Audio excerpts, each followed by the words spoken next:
Welcome to Indies Play the Game. Today we're playing like Bruce Lee on the ZX Spectrum and Commodore 64. Bruce Lee was made by US Gold and Datasoft. US Gold did the Amstrad and Spectrum version. Designer was Ron J. Forrester. Artist was Kelly Day. And composer was John A. Fitzpatrick. Came out on multiple platforms: Amstrad, CPC, Apple II, Atari 8-bit, BBC Micro, Commodore 64, IBM PC, MSX, PC-88 and ZX Spectrum, which is quite a lot of platforms. Made in 1984.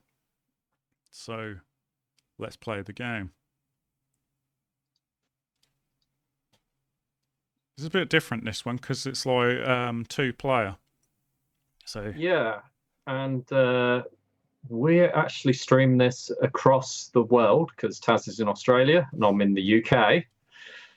So this could be interesting. Expect problems. Okay, hang on. Let's get this going. Right. Okay. So I'm Bruce on the left up here. You should be. And hopefully I'm Bolo Young. Yeah, here I am at the top right. All working. Yeah, it's just like doing the jump up. So, one of the things that's interesting about this, so I'm actually one of the bad guys in the game. Ordinarily, I'd be a bad guy, so I can. Oh God, I can't even beat this guy up. I was going to say I could beat this guy up, but obviously I'm struggling with the time difference between here and Australia at the moment. Bloody hell. Part of my issue is I was pressing the I was pressing the jump key to attack rather than pressing the attack key. So Taz's getting these lanterns. I'm just going to take out this stick. Oh no, I'm really missing the stick guy. Jeez. Oh jeez, man! Like, just God, I kick you. There you go. I got him once. High five. There he goes. So okay. Like. Yeah, I assume you have to get all the lanterns, but I have no idea what you're supposed to do after that. So go to the next screen. So you've got if you head out the right hand side.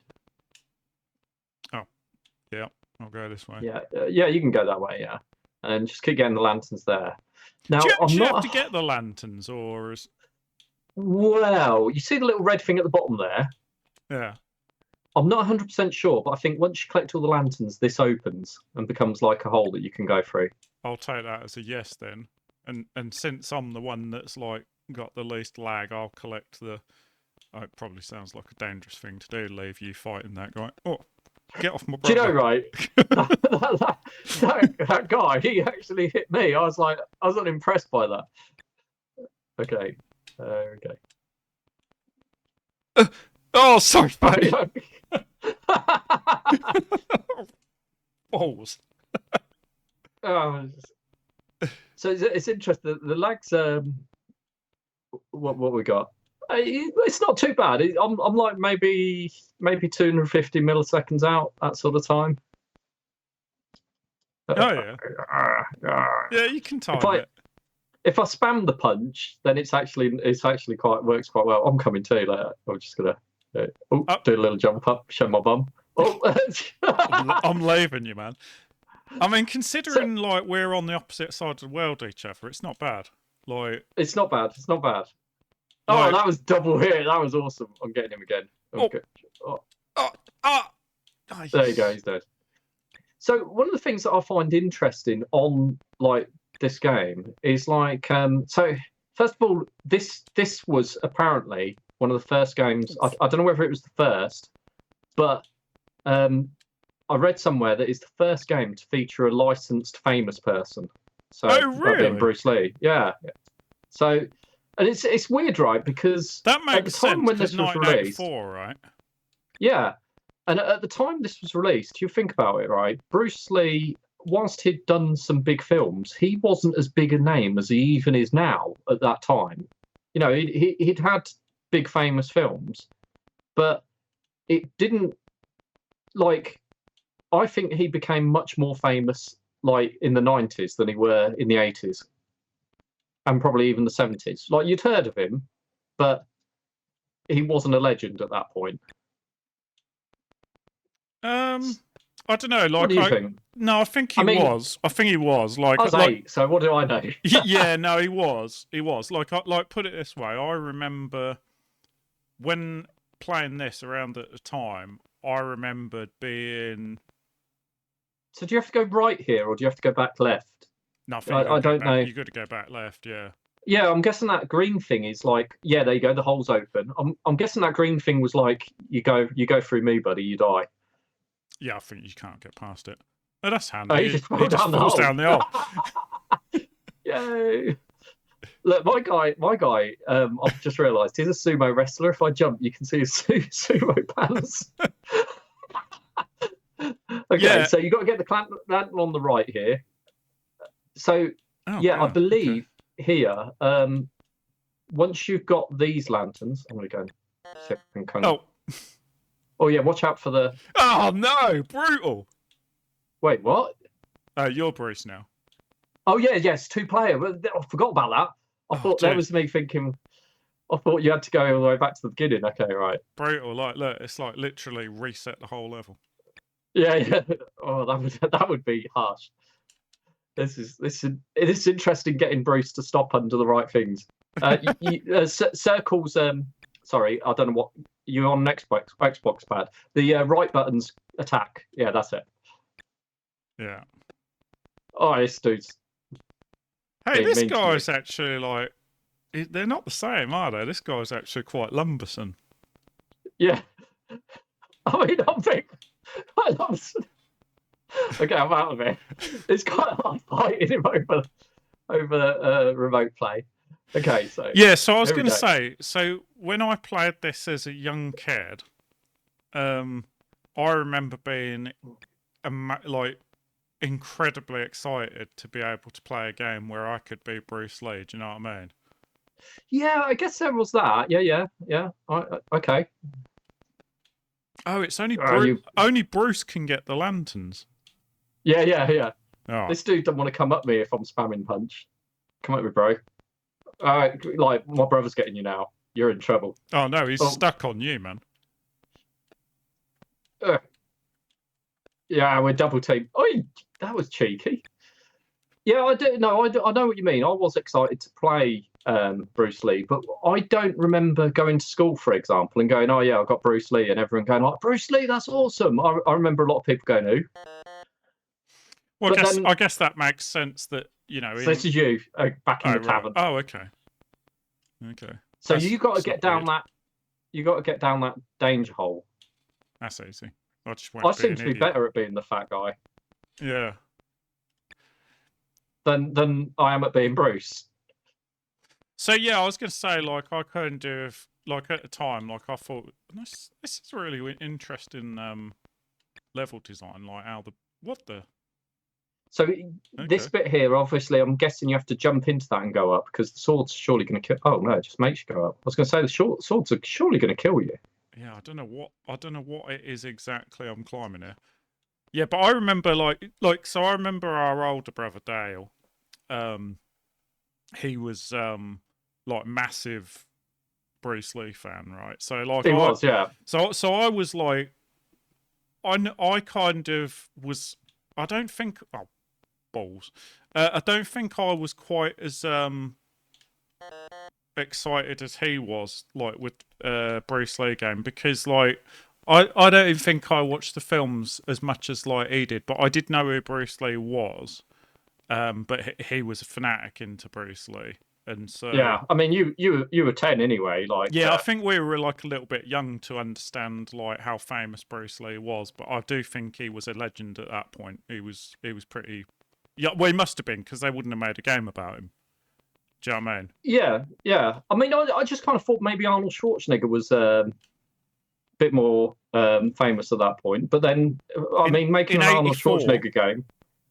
Yeah, he'd done Terminator, hadn't he? I suppose, yeah. But then I suppose, like what you can do, the Arnold Schwarzenegger game, it doesn't make sense. Whereas the Bruce Lee game kind of does, because he was famous for being just Bruce Lee, weren't he? It does make you wonder. Oh, old Big Bollo can't go out the screen either, can he? He's like literally just there as protection. I'm just like, I'm just here to kick ass. Eye candy. Yeah, no, I'm coming, man. I'm here just to kick out. Oh, sorry, Bolo. Oh my god. I'll tell you, everything's a few seconds behind, and it's just I can't get. Right, so I gotta press. There we go. I was gonna say the jumping getting in line with the ladder. Good. Yeah, getting in line with the ladder is quite tricky, but doing the jumping sideways is not too bad. Okay. I mean, I guess from a game point of view, right, it does make sense, like to play a fighter guy, right? It's like Bruce Lee would have been like the most awesome fighter in the world at the time. So, which then begs the question as to why I've only got punch and flying kick. Like that's his punch, and then I can do or just run off the edge of the platform. But yeah, just punch and just flying kick seems weird. But I guess for the times that was a lot of moves, maybe. Yeah, I remember. Well, I guess the other thing is as well. I mean, 1984. We're still in the era of games not quite like this. Isn't mega polished, right? I mean, like. No, it's got the basic scoreboard, which is just like the built-in just text, right? Yeah. So it's not mega polished. Well, what's the deal with the fact that instead of lives at the top there, it seems to say falls? Is that something that? Oh crap! Look, I missed that freaking thing at the top there. Oh no, and I missed this one. How the heck am I supposed to get back up and get those? Is that it? Am I down here and? I don't think you need to. That's weird. So does a specific lantern open a specific thing? Yeah. It appears so, doesn't it? Yeah.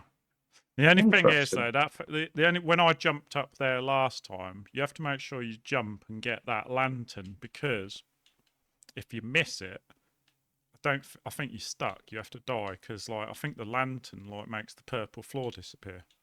That would make sense, yeah. See that guy just go down with swords.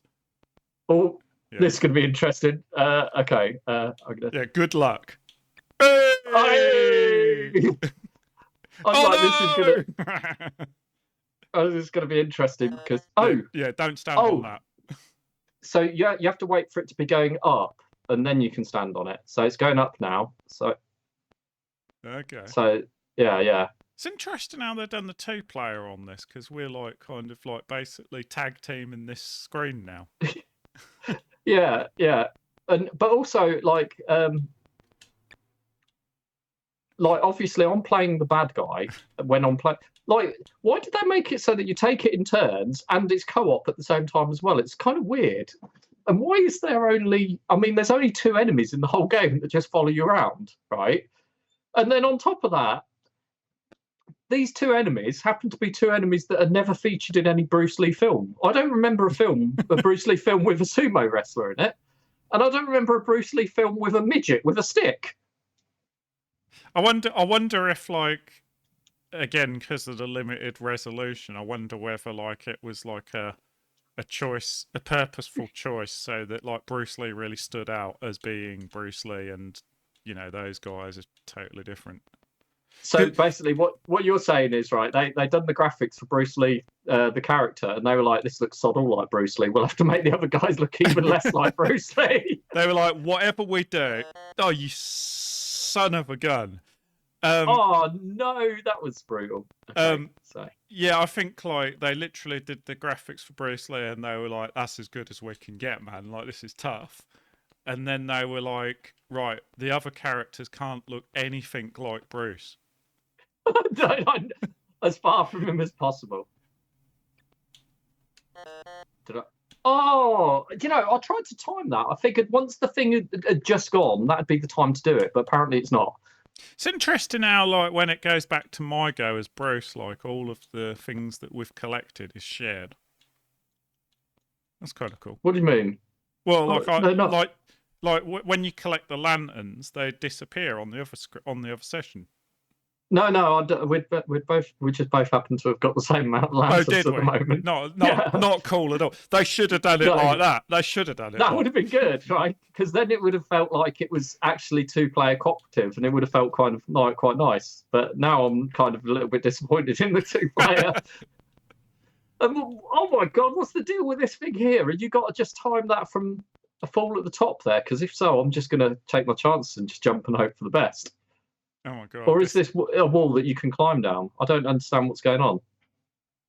I'm just going to jump. Oh. Yeah, see, that's not. Yeah, that's not entirely clear, is it? Like from a. Oh, I assume they kill you. Yeah. Was probably. I just standing on that dude's head? Yeah, it did. It just killed Bolo and on Bolo. Who's what do we call the stick guy? Sato. I don't know. Bolo and Sato. So I'm guessing one of these walls is. Oh, it's my side. It's over here. So you got to get past those little fountains. Oh wait, do the fountains pop up when you walk on them? Yeah, you can just run past them. Oh bollocks! Oh dear. Oh, this feels like I'm back so far because you got so far ahead. Yeah, all you got to do though is run up there, jump down there, run up there, and jump down there.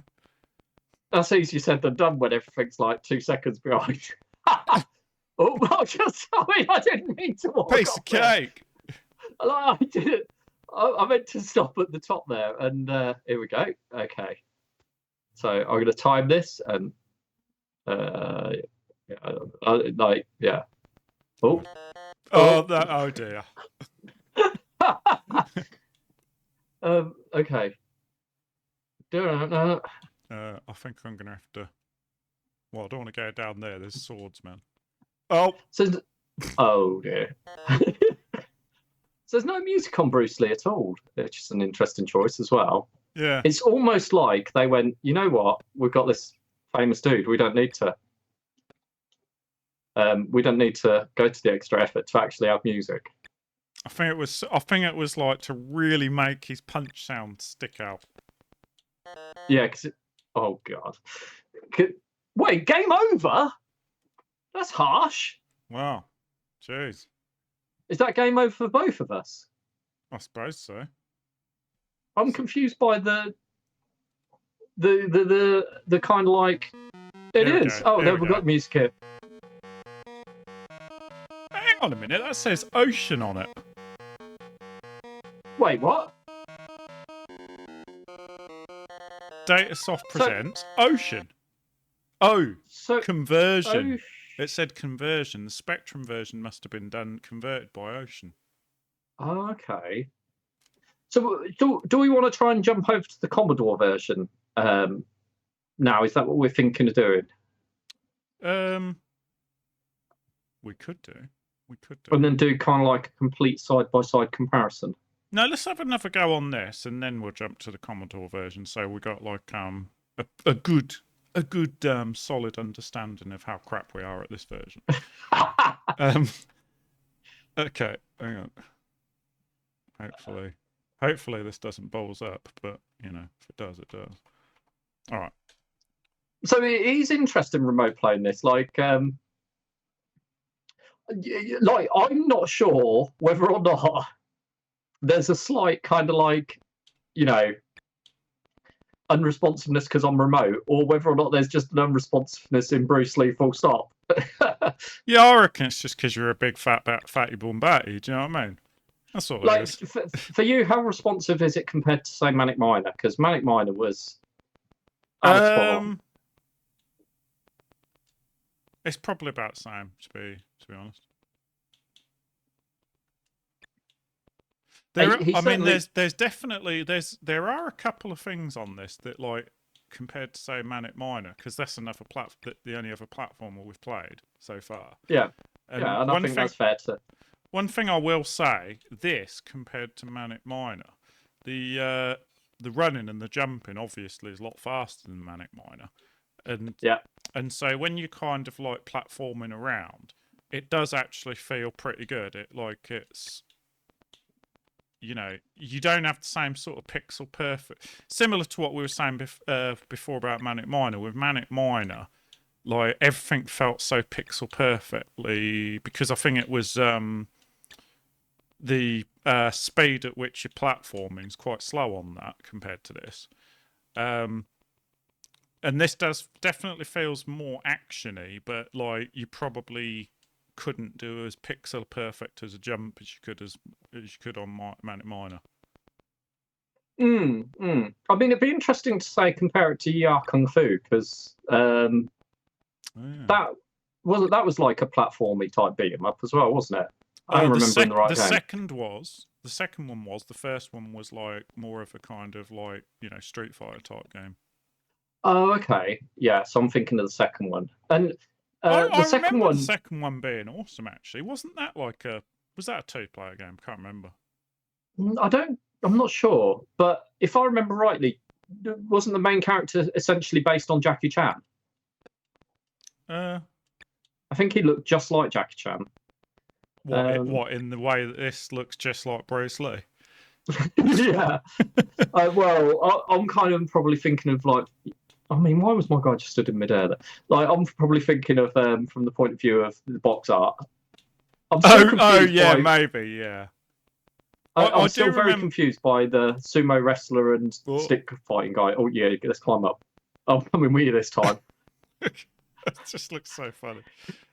Yeah, it's just like, right. I'm going down. Let's see if you didn't do that. I'll see if I can... that didn't hit me. That was harsh. Jesus. Oh boy. Okay. Hitboxes are pixel perfect on this then. Right. Okay. So I'm going to see if I can get used to the delay.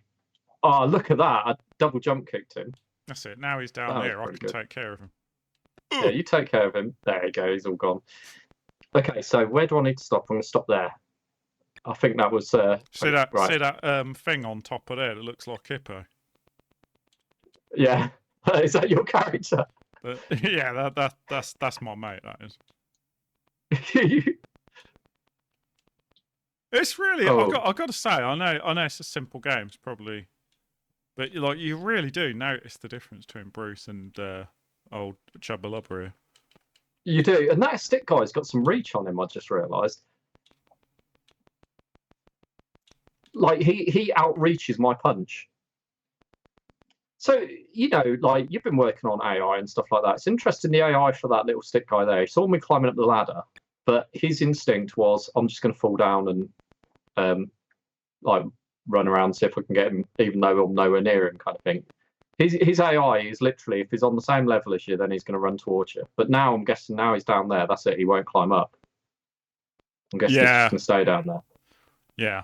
Like, I think his AI, like, thinking back to, like, doing Spectrum games, I think his AI is literally, if he's on the left of you, sorry, if you're on the left of him, he'll run left. If you're on the right of him, he'll run right. And if he's within a certain distance of you, he'll attack. That's it. He's got those 3 simple things. Yeah. Bolo's been taken over, so... Oh, I see. Yeah. That was me trying to jump and grab those things, but because of the delay, like no matter how much I tried to compensate for it, my character was just jumping way too late. Right. Once Bolo gets taken over, it's quite difficult to get him back, isn't it? It's like you can't. It's like the game's like I'm Bolo now. So I guess like the whole point of like it's a weird 2-player game because I think the whole point of this is I'm supposed to kill you. Yeah. So, but it's interesting that they left it in so that you could double team the stick dude. Yeah.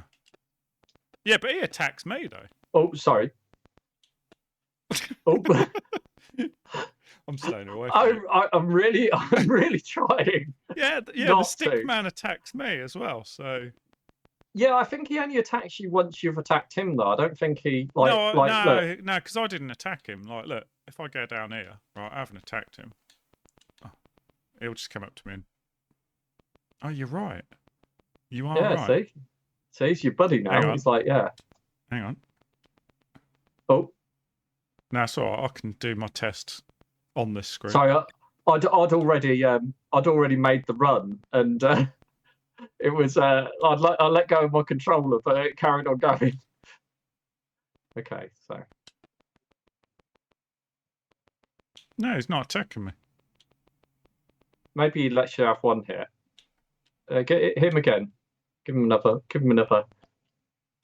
Kung Fu. Oh, sorry, little guy. Yeah. Yeah. Yeah. Yeah, no, like it is interesting actually. Like with this AI, like you can literally pin it down to those 3 AI points. Really simple. But like I've been finding with my game as well, it's like I must admit I do find that like simple AI goes a long way. And the minute that you have more than like say like more than a couple of different types of enemies, like so for instance if you have just a simple enemy like that attacking you, he's not really doing anything, just hitting you when you get close to him, and then if you have another different type of enemy that's shooting things at you, that radically alters the gameplay, having 2 types of enemies attacking you in different ways, because like all of a sudden you know you're on your toes all over the place kind of thing. Yeah. Okay. And most of the games that I've played recently, like that have like been pretty good, that they do actually have really simple AI. The main difference I would say with a lot of the games nowadays that makes them appear a lot more complex than some of these old some of the older games is it's literally just animation, sound effects, VFX. Yeah. Yeah, so one of the things that does make it kind of tricky is like it's the timed jumps. So sometimes my character's about 200 milliseconds out, and then other times is like slightly more, they're like 300 milliseconds or something. Right. So like this jump should be easy because I should be able to go right, press right and then jump. Because you know the distance, I know pressing right and then pressing jump a split second later will make it run that distance and then jump.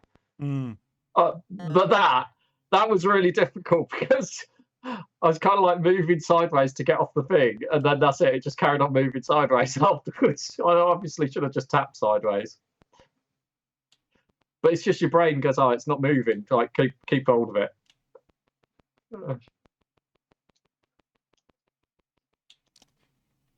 Oh no! Oh no!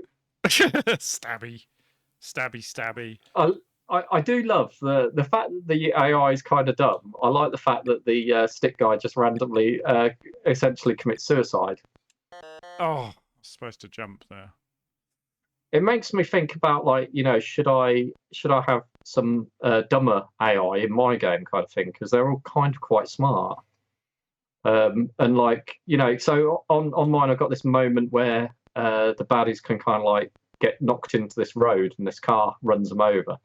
But when you knock them into it, and I might make one of the enemies so dumb that he just keeps walking into the road because it'd be funny.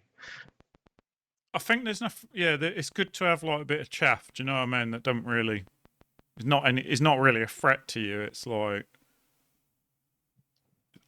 I think it's good to have a bit of AI that you can pick on, basically. Oh yeah, definitely. The only thing is on mine that oh no! Oh, I didn't think that were going to get me. I was just lining up for the little thingies. Oh, where's my head? Oh, there it is. I'm coming, Bruce. Bruce. Whee! Here I come, Bruce. It would be so good if I could click these things for you. Oh, I was just about to fly and kick that dude, so we're coming down. All right, we're good. Right, I reckon. Here's just my take. I reckon maybe you go down this thing, press down on this thing, and it climbs down. No, I'm wrong. Well, no, it actually lies down. Look at Bruce doing his push-ups. Yeah. Oh man, you can't. No, there's no getting down there. No, I reckon what you got to do is. Do you go further if you fly and kick or something? Oh, maybe. I'll give it a go. Oh, no, you don't. Oh no, a really good jump there. I pressed the wrong button. That was lucky. Oh, look, so that's a wall, so you've got to jump that way. Oh, God. Okay. Oh, okay. I'm predicting it. My guy's dead as soon as I get into this room, because this seems really difficult to time. I don't like the look of any of this. So you got to jump over that thing, have you? Presumably that's just like a little spike that kills you. Piece of cake. Oh, right, yeah. I love the gameplay design on this. They're just like making it up as they're going along. It's great. That wasn't a good idea. Okay, at least I know not to duck there. Okay. Oh, wow. Jeez. Okay. Don't hit me into the fountain. No! I was trying to line up. Oh, you little blighter. Oh, poop. Wait. Oh, gosh. Okay. Oh, he's only gone and done it.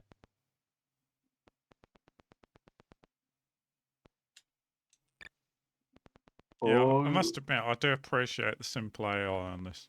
It's effective, though. Okay. Kind of line. There you go, lined up. I mean, you know, this isn't exactly a challenging fight that you have with this guy, but it does, like, give you a bit of a threat. It does. It does. Okay. I mean, I think the whole point of him is just to make you run into things, really, isn't it? Yeah, I think the weird thing on that is the I still don't get why life's referred to as falls. It's a weird thing. Maybe they thought it was more kung fu-y. Yeah. It's going to be interesting. Instead of having lives, maybe they wanted to make it sound. Maybe they wanted it to be different to other games, because every game is called lives back in them days, wasn't it? Yeah, I mean, it's interesting. I wonder how the Commodore 64 version is going to compare as far as, you know, is the layout going to be exactly the same and the gameplay going to be the same? Is the scoreboard going to be the same? You know, it's an interesting thing.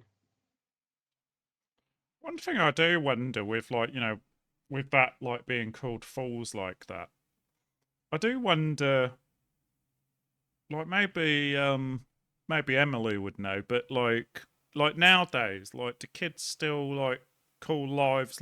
Is that still a thing? Yeah. Which is interesting, definitely. Right? Because it's not exactly. It's not like it's like the old days, like where you had all the arcade games. It was called lives, and it was specifically called lives, right? Whereas most of the modern games, that it's not even referred to like that now. Yeah, I mean, you don't even have lives on most games anymore, do you? No. You just have how many times you died, really, because you just die and you just carry on, kind of thing. Like, games aren't really. Yeah, I mean. Okay, you got like Streets of Rage 4 or something like that, you know, but they're rehashes of old games. I mean, Streets of Rage 4 is basically Streets of Rage 2 with different graphics. It's not like they came up with a new game or anything. Whereas, you know, you look at, say, a lot of first-person shooters, and it's not how many lives you've got; it's just how many deaths you've had. So I think that's you know, is that a common thing that people don't have lives in games as much? I mean, you know, you look at the bigger games at the moment, like Fortnite, you don't have any lives, and even you don't have any lives. Metal Gear Solid. You don't have any lives on my game either. Zelda, you don't have lives. No. Yeah, it's interesting. So, like things like Dark Souls and Elden Ring, those kind of games, they don't have lives. No, that's a weird thing. I mean, you do die, but you just don't. You don't have lives. There's no game over. Interesting. So this came out first on the Commodore, did it? I'm not sure. Hang on. I'll just have a check on the old wiki. Hang on. Yeah, so it says Commodore 64 and Apple II versions were released in the same year. The game was then converted to ZX Spectrum and Amstrad CPC and published by US Gold, which is interesting because on that Spectrum version it says Ocean at the beginning. It doesn't even Ocean's not even mentioned on this wiki. So it looks like Commodore might have been the first version, and maybe unless Commodore and Apple II. I wonder if they had the same processor. What, the Spectrum and the Commodore? No, the Commodore and the Apple II. Probably, because I believe the Spectrum, Commodore, and Amstrad were all just Z80 chips, weren't they? So they were all exactly the same. No, they weren't. No. ZX Spectrum and Amstrad was Z80. Commodore was 85. That's why the graphics were different. Sorry, no, same instruction set. They got Z80 instruction set, haven't they? But I see your point. The processor itself. Commodore's a different instruction set as well. It's like completely different. Oh, really? Yeah, it's a hang on, I'm just looking it up. It's a hang on. Let's go. So basically Commodore 64 processor. Yeah, because the instruction set was tied to the processor. So yeah, Commodore is 6502. Right. Has a similar sort of. It's similar in the sense that it's 8-bit and it's got an accumulator and it's probably got all the same commands and stuff. But the whole architecture would have been completely wildly different. Oh yeah, I mean, I suppose it might relate to how the graphics and stuff like that works, because even as you move to like the modern processors and stuff like that, the instruction sets, the base instruction sets, are still exactly the same. They're still, you still use accumulators. You've still got H and L. Yeah. Which is a weird thing. Like, but because the architecture would be so different, it means your machine code programs would be completely different. You'd still have things like the same sort of things, but like anything to do with graphics would have been wildly different. I think that's the thing. It's how graphics is laid out, which was massively different between Spectrum and the Amstrad. So it actually makes sense, right? So when they say like the Commodore 64 and Apple II versions were released on the same year, both those computers had a 6502 processor, so they're basically essentially similar code. And that's probably why. Okay. And then they were converted to the Amstrad and Spectrum because the Amstrad and Spectrum both have Z80 processor. So yeah, that's why you saw so many games that were released on the Amstrad. And if they'd done a kind of like lazy port, it would essentially look almost the same as the Spectrum. It'd have the same. They'd use the same resolution, whereas generally, if a game was made on the Amstrad first, like say for example Combat School or something like that, they'd have really good graphics, and then they'd port the game and try and emulate as good a graphics as they could on the Spectrum. In fact, I think it was the other way around, weren't it? A lot of games came out for Spectrum first, and then when they did the lazy port, they ported it over to the Amstrad. And so, which is why you ended up getting a lot of games on the Amstrad that had they were monochrome, right? Because they didn't do any graphics changes; they just ported the game, kind of thing. Yeah, they'd do the odd color here and there. Some of them would be monochrome, but yeah, the really good games on the Amstrad, I presume, were perhaps done first on the Amstrad. And it's funny because actually thinking back on it, there was the Spectrum probably had consistently the best games because presumably they were made first for the Spectrum, and then you'd kind of like get. I think Commodore would have some incredibly good games, but generally the ones that were incredibly good on the Commodore either didn't come out on the Spectrum or came out on the Spectrum and were awful. My thinking with the Commodore is that, like, in terms of the best games, like the best games were probably on the Commodore, right? Like, so when you think in like games like, for example, really high quality game like say Uridium. Right. Yeah. The Commodore version of Uridium absolutely destroyed the Spectrum version. Even though Spectrum version was good, the Commodore version was way better, right? And similar, I'd say, like, and there was a few games like that like there was the games that were really good. Generally, the best version was the Commodore version, but the Spectrum and the Amstrad, basically because they were the same thing, the Spectrum had a more consistent quality of games. See, I would perhaps flip that around a little bit. I'd say arcade style games that are kind of like, like the Iridium type of thing and that, they worked really well on the Commodore. I'd agree with that. But Spectrum had more kind of like unique games that even to this day were unique for the Spectrum era. Things like, so for example, Manic Miner on the Spectrum, that was a true awesome on the Spectrum. That was the best version, worked really well. Then the Amstrad version was basically a straight port of the Spectrum, so it's exactly the same. But the Commodore version just weren't quite as good. It just didn't really work. And, I think that's because ultimately those sort of games, they were all sort of, made in the UK kind of games. And they were like, because the Amstrad and the Spectrum are both UK machines. So they're made in the UK. So they were trying to come up with interesting games and innovative games. But when you looked at the Commodore, because that was an American computer, a lot of the games came from game companies that were based in America, where a lot of the arcade games were also made. And so you ended up with this sort of situation where it was like there'd be more arcadey style games rather than, because if you think about it, like things like Attic Attack,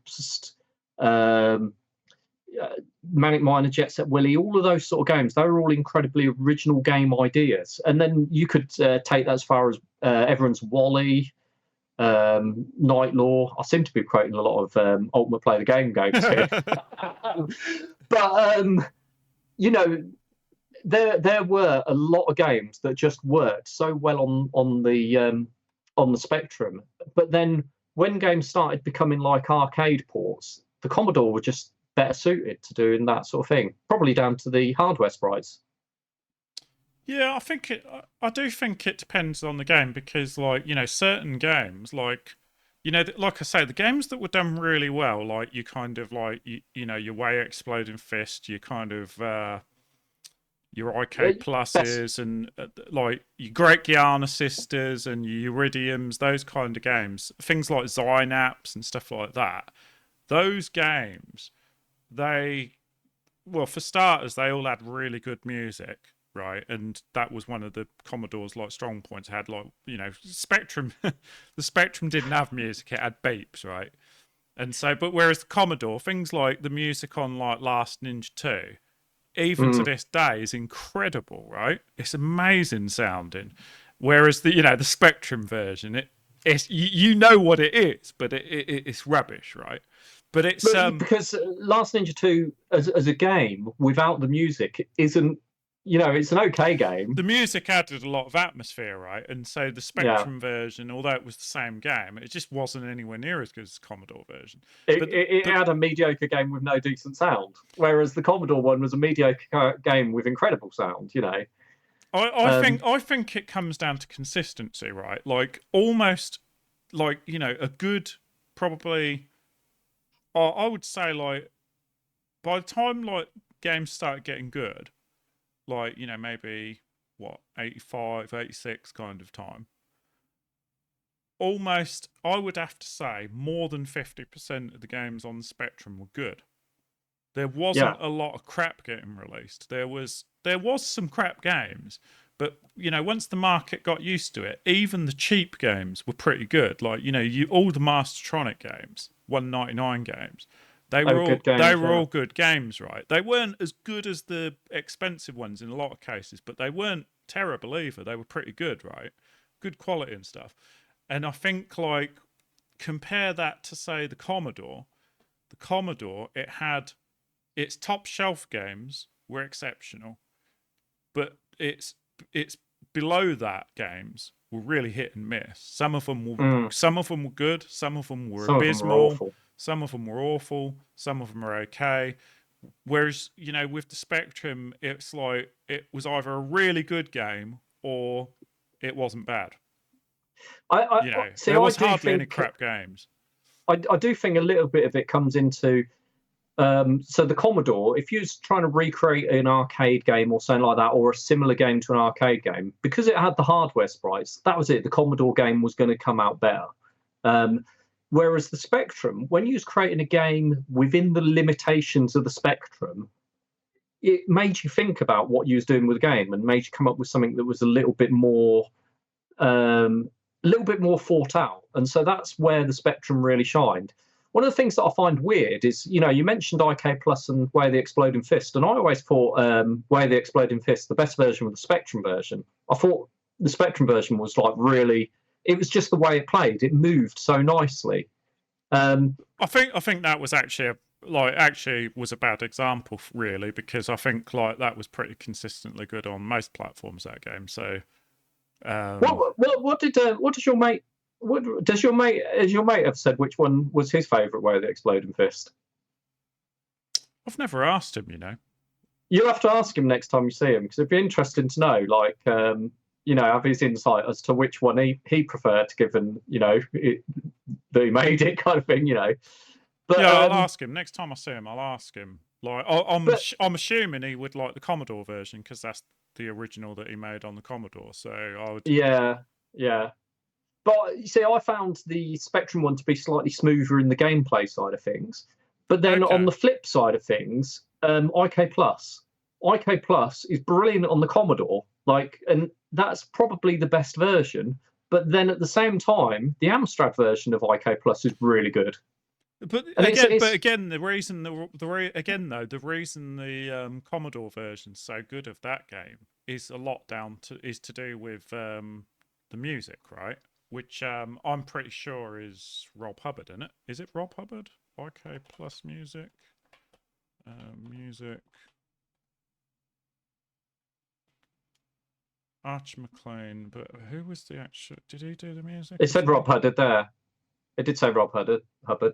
Composed Rob Hubbard, so I mean that's when like things started getting like that's when music sort of started to really pick up on the Commodore, was around the Rob Hubbard kind of time, because all the games he did, the music was amazing, right? So you had Rob Hubbard, if I remember rightly, Matt Gray. He did IK Plus.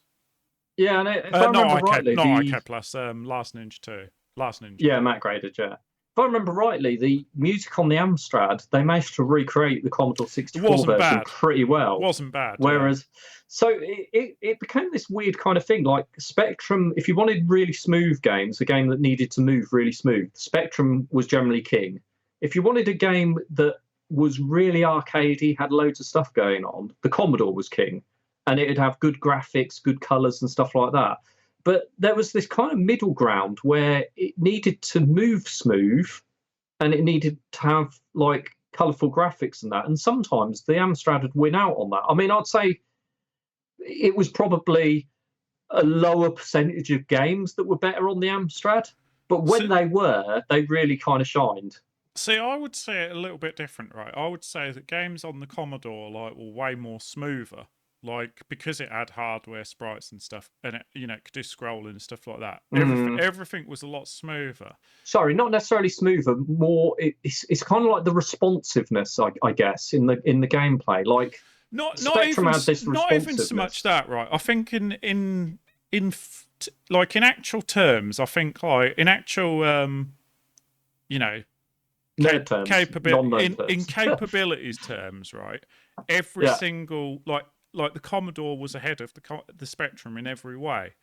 It wasn't the hardware that made the games good. Obviously, it was the developers, and the Spectrum had a lot of good developers. They had there was a lot of game companies that were really good on the Spectrum, and they were primarily like made games for the Spectrum. And then it got ported. And then it got ported to the Commodore, right? And if those game companies primarily made games for the Commodore, then maybe those games would have been even better. But I just think you got a good point. I just think the Spectrum had some really awesome developers. Because you look at it a different way. If you've made a game for the Spectrum, take Manic Miner. You've made Manic Miner, right? You've done it for the Spectrum. It's awesome. It's selling like hotcakes. And let's say you've made a bunch of money, more money than you ever thought you'd possibly make. You're set up for the next few years and you're really happy. And then someone says to you, oh, you should port it to the Commodore 64. You'll make even more sales. Well, you've already done that game. You've already done all the code. You've already done all the graphics. Are you really going to start from scratch and go, right, let's make the best version I can? Or are you going to go, let's just recreate this thing and sell it. Well, that's the point, isn't it? It's not like nowadays, when you do a port of something nowadays, you are essentially just, fixing some things and exporting it in a different platform in Unity or Unreal or whatever engine you're using. Like the code's the same, basically. Whereas back in them days, if you ported Manic Miner from the Spectrum to the Commodore, you had to start from scratch. In every way, the graphics and everything. So I mean, the code would obviously be, the logic's all designed, the layout of the levels. The logic would be the same, but here's the thing. But 90% of it would be different. Here's the thing, right? So you've got Manic Miner; those jumps are pixel perfect. So when you port that to the Commodore, you cannot use I can't remember what it's called, but Mode 2. You can't use Mode 2 to do the graphics. You have to use Mode 1 because you need the pixel perfect jumps. So the graphics have got to basically be the same as they are on the Spectrum, but not as good. So now you've got on the Commodore, which has got better graphics. What was the two? There was two modes. One had more colours, right? So the Commodore had mode. So if we talk about it in Amstrad terms, Amstrad had, it's Mode 0 was the blocky one, more colours. They had 16 colours, I believe. Mode 1 then had I think 4 colours, but it had 4 colours, but the same resolution as the Spectrum. And then Mode 2 had 2 colours and a higher resolution than the Spectrum. And I think the Commodore basically worked exactly the same way. But it only had essentially Mode 1 and Mode 0. It had blocky or non-blocky. But the non-blocky would have less colours than the Spectrum. It just wouldn't have colour clash. But you've got less colours then. So, and the colours on the Commodore, they weren't like these vibrant, bright colours that you had on the Spectrum. So unless you was having a lot of colours already going on the screen, it kind of lacked that sort of personality that you got from the same game on the Spectrum. Do you know what I think the thing is with Spectrum and Commodore? Here's the reason I reckon like a lot of games came out better on the Spectrum, right, compared to Commodore, even though like it shouldn't have been like that. Commodore was a superior machine. I think the reason why that was the case is because, you're talking like, we looked it up the other day, right? Manic Miner took 8 weeks to make. And that was like probably 16-hour days. Like he was burning the candle every day, like, just busting his guts. 8 weeks to make, right? Now, to take advantage of all the bells and whistles that a Commodore 64 has compared to a Spectrum, you'd have to spend more than 8 weeks. 8 weeks is how long it took him to do it on monochromic graphics with crappy sound, being really limited and this, that and the other, right?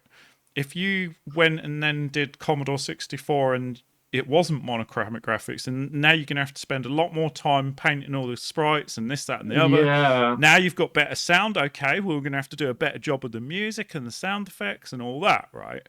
And I think the reason why a lot of Spectrum games back in the day turned out better than the C64 counterparts was because you literally... you were at basics, basically. You only had monochromatic graphics. You just did playability, and that's it. And like most things, everything else you didn't have to worry about. Whereas with Spectrum, that does make sense. You've got a lot more to kind of like. It's hard. Like you got to think of it like this, right? Coming up with a sprite for say Jet Set Willy Guy or whatever character you're working on Spectrum, right? Is although you got the challenge because you only got one color, basically it would be easier to come up with a nice crisp character than it would be to come up with a character that is punchy and stands out and looks really good when you've got loads of colors and different things to choose from. Also, like we said the other week, Manic Miner looks a bit like Chucky Egg. So there's only so much you can do with this small character. So once you've done the character and you're kind of like, if you looked at it and went, well, it looks a bit crap, then, you can look at it and you can go, well, it looks a bit crap. I can either remove this pixel or I can add this pixel. But it's still, there ain't much other options. Well, the other thing is you got to think, right? Like you do graphics on the Spectrum, right? All you've got to think about is shape, right? Yeah. Whereas if you do graphics on the Commodore, you've now got to think about shape and color theory, right? Yeah. And back in those days, it's like color theory on these games was not really a thing. It was a little bit, I suppose, but like most games, you know, they had a rainbow gradient, as many colors as they possibly could. It wasn't, you know, graphics design on computer games wasn't to the point where, you know, nice complementary colors everywhere, and it wasn't all figured out. And so, you know, to have loads of colors and loads of options graphically, it'd be really easy to make a game that kind of like where the character blended into background, and you know, maybe it kind of looked a little bit garish or whatever, whereas on the Spectrum you literally had a white character on a black background and a couple of colors sprinkled in for like, and that's it. But every character was white, every background was black. It was easy. There could also be the other side or of things, easier, sorry, and that is that a Spectrum was dirt cheap. So, if somebody wanted to get into making games, and I've got a choice, do I buy a dirt cheap Spectrum, make games for that, and a lot of people have got Spectrums because they're so cheap, so I'm going to sell a lot of copies, or do I buy the expensive Commodore 64 or the expensive Amstrad, make games for that, and I'm now selling to a much smaller market. You're smelling to. You're smelling. So, you know, there is slightly that as well. And ultimately, if you think about it, some of the worst games were games where they attempted to make all three versions at the same time and try and get them to be fairly consistent. Those games sometimes turned out terribly because, you know, like the ones that turned out really well, the best games were always the games that were made specifically for a machine and then ported to the other ones. So you'd end up with a really good version of on one, and then, you know, the other versions wouldn't be quite as good. Those ones worked out always better, I think, because, you know, they made it and designed it for that machine and for the abilities on that machine. Anyway, should we bust into Bruce Lee and let's actually have a look at how the graphics compares on Bruce Lee versus the Spectrum version. Okay, so I think I've set this up correct. Let's see if we can.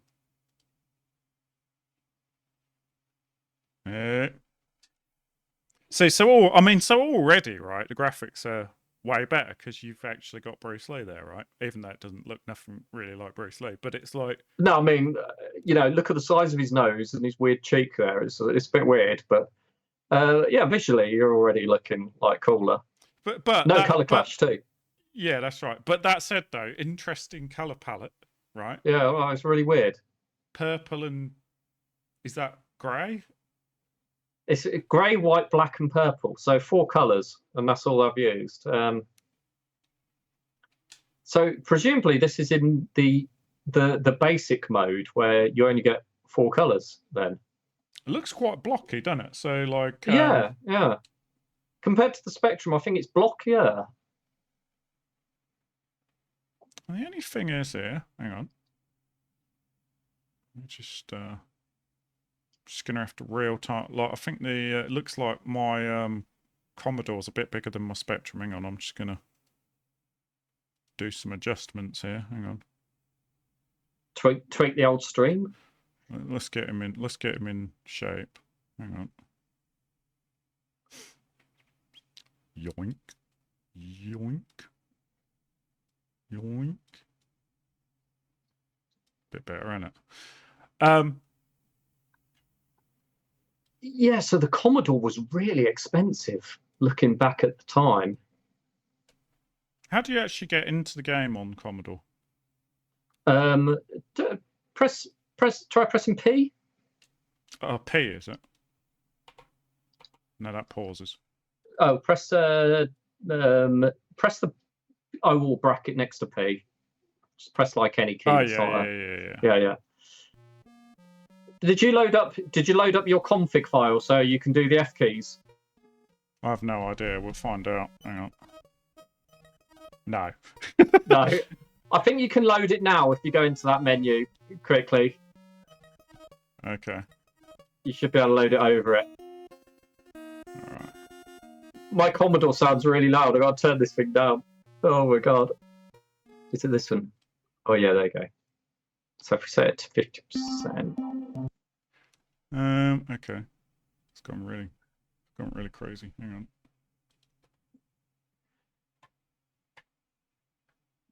on. Oh, okay. Yeah, no, it's gone really crazy. I'm gonna have to sort this out. Okay. Yeah, it didn't like me doing that. Let's just see if I can get this back again.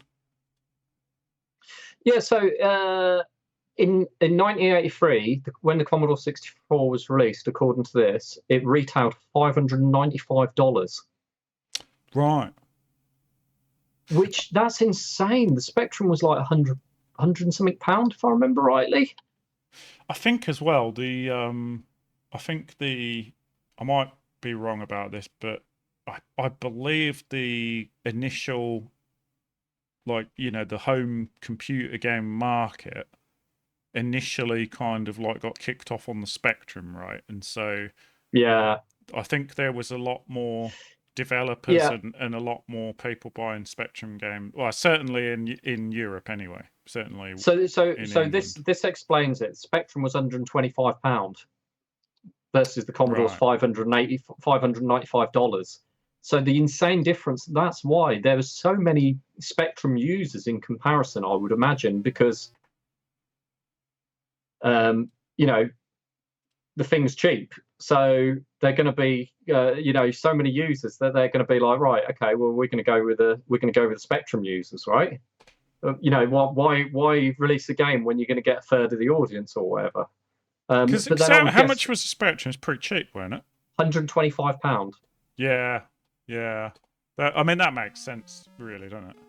So the Commodore probably in the UK would have been about £400, and yeah, you just can't compare those two.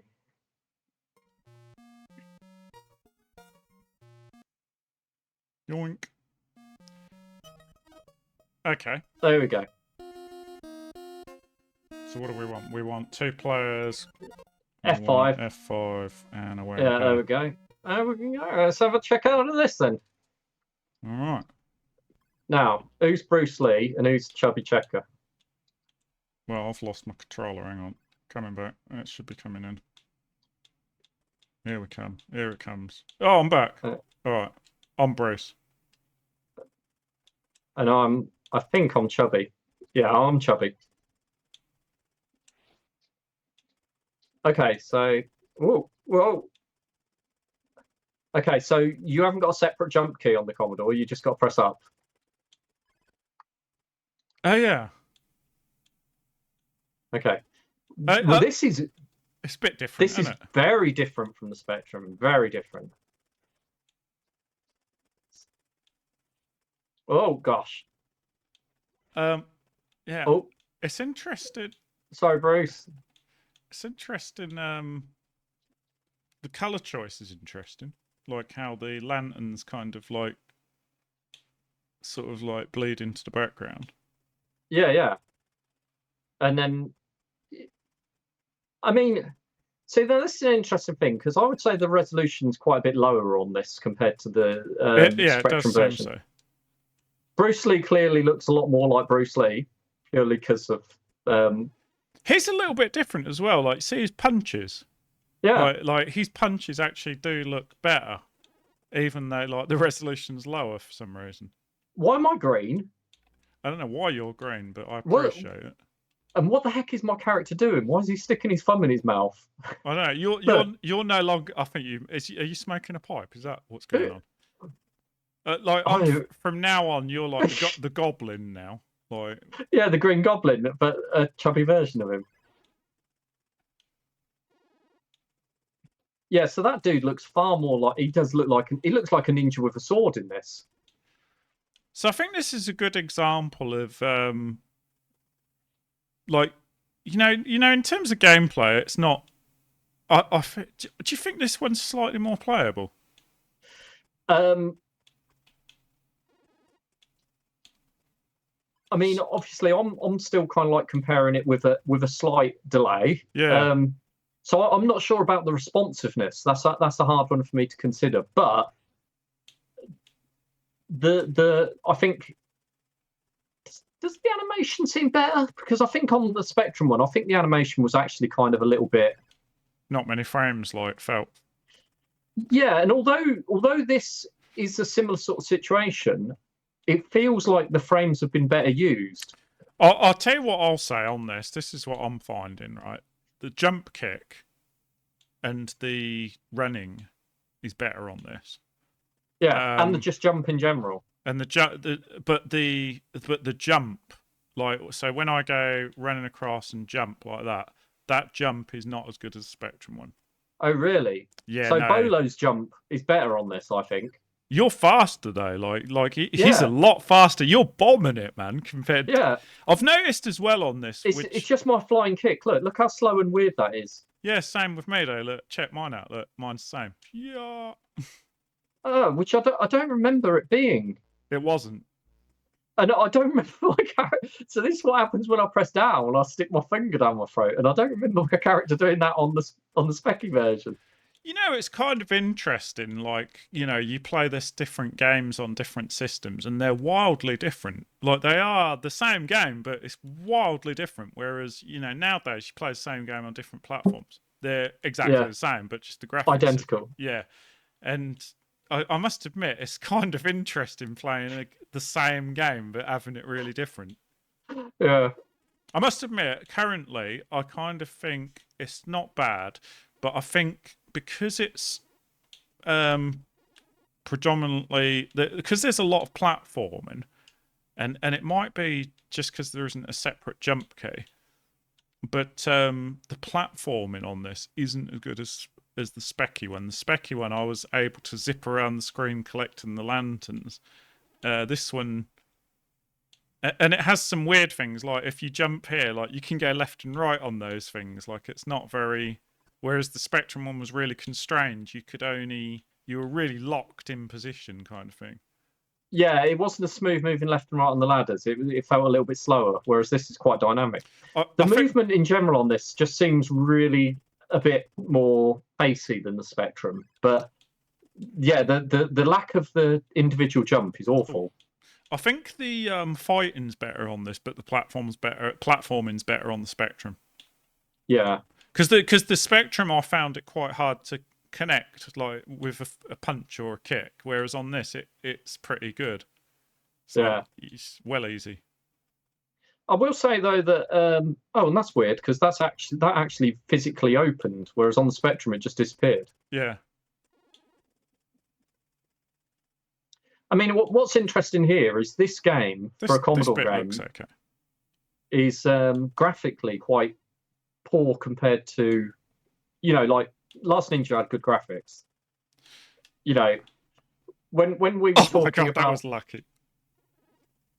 Why is he coming down there? I can't beat him up if he's down there. I think like this. I mean, to be honest, I think this is an example graphically of a game that's kind of terrible on Commodore. Like, you know, like a lot of they did work out how to do better graphics because this hasn't got. It might not have color clash, but it hasn't exactly got any color either. No, do you know what? This reminds me on the Commodore of how an old. Jesus! Oh my God, where are you going? You can't actually go down. Oh, can you not? No, you can't climb down. You got to wait. I hope it changes direction because look, I'm just pixeling down here, man. Oh, that's very different from how it was on the Spectrum. And so that must be a change they made. Oh, it stopped. And now it's going down. Oh, poops. I can duck, but I can't get out of here. So my own choice is like headbutt this thing. Well, what was that game we were talking about where you mess up? Oh, Manic Miner. You mess up and that's it. You got to die. Yeah. Like take for example this, right? The graphics on this, right? They're serviceable, not bad, but Manic Miner's got better graphics than this because purely because Manic Miner, everything was really clear on it. Like everything's defined and You know, whereas this is kind of like, it's very low res, isn't it? It's very... Yeah, so at this point, they didn't get how to use the colours for the platform or anything like that. This feels like an old Atari game where the graphics were really limited. Yeah, I'd say that's a fair cop. But I mean, does this game actually lend itself that well to Commodore as a platform? You know, is it? Because you know what we were saying, I do wonder whether or not what made a game good or bad for certain platforms, was it slightly down to the game that you'd intended to make? Like, did Manic Miner work best on the Spectrum because it was best suited to that platform's capabilities? I think that's what I said at the time, weren't it? I think, was it Matt? Matt was his name, weren't it? Yeah. I think personally with Manic Miner. Oh God. This is really difficult to do this jump. You know, I kind of said at the time that game was made perfectly for that platform. And, you know, basically that guy, Matt, he just basically, you know, he made best use of the platform and its capabilities in every way possible. And everything that he did on that game, like, you know, like I was commenting about when you do the jump and as it like falls down, the sound kind of goes down and stuff like that. All those little things that he did, he literally took advantage of the system and made it work perfectly. Whereas on this, I would say that this is a serviceable game and it's fun, but it's certainly not taking advantage of all the system capabilities. No, this game, because the sound on this is not even much better than the Spectrum version. No, but it's a tiny bit better. The ladders work better on the Commodore. Like, you had to be really precise on the Spectrum and really in line. Disappear. yeah. On the Spectrum, you had to be really precise and in line to get the ladders to work. The fighting is good. I like the fighting. Ah! I didn't mean to fall down there. I just got kind of like lagged into it. Not lagged, but oh, I can't punch you, Ninja. I'm punching you. Why are you not getting hit? That's really hard to get off. It's really hard to get off. It speeds up when you try to get off it. Oh God, I'm going to hate that when I get to that bit then, aren't I? But even like, you know, like even this bit, right? Like even because of the resolution, like, you know, those swords, like, they don't look like swords. They just look like T's, you know? They look more like sort of a stalactite or something like that. Whereas on the Spectrum, they actually look like swords. Yeah, you could look at it and you could see it was a sword. That's how we knew they were swords, right? Yeah. So you kind of like, you know, there is a point, I think, where this resolution of this is like very detrimental. And I will say, like, the just the movement and the controls and that are a bit glitchy compared to Spectrum one. The Spectrum one was, the controls were bang on, like, even, you know, like, whereas this, like, there's a lot of times where you're running left and right and the character feels like it's, you know, bouncing back and forth between its animations. Yeah. I do like that. I do feel that the Commodore one has got a little bit of an arcadey movement feel to it that the Spectrum one didn't quite have. Which again, absolutely. You know, this feels like a little bit like you're playing an arcade game in the movement and how it responds. So I do think. I think the fighting's way better. Like the actual fighting on is much better. Oh God, I've done it. I've done it again, Taz. Oh no. Because of the slight delay, I was still holding my button down from the previous one. You've gone straight into the fountain. What? How did you die just then? Oh, did you walk off the ledge? No, I don't know what happened there, to be honest. I don't know how I'm going to do this bit over here. I'm going to go while it's... Because by the time, like, if I tried to time it, I'm gonna have to time it when they're first going. I mean, what? Oh, the thing that fired across, it seems to be larger than the edge of the platform. So if you're standing on the edge, oh right, it seems to get you. Sneaky. Yeah. So on this one over here, I need to press walk as soon as they go. Yeah. Oh no, it still killed me. Oh. So I need to somehow time it so that I go before they go. All right. That's really difficult to time. I'm not dying. Okay. All right. Cool. Yeah. So they're larger than the edge of the platform, which is a bit. Yeah, that's a bit glitchy.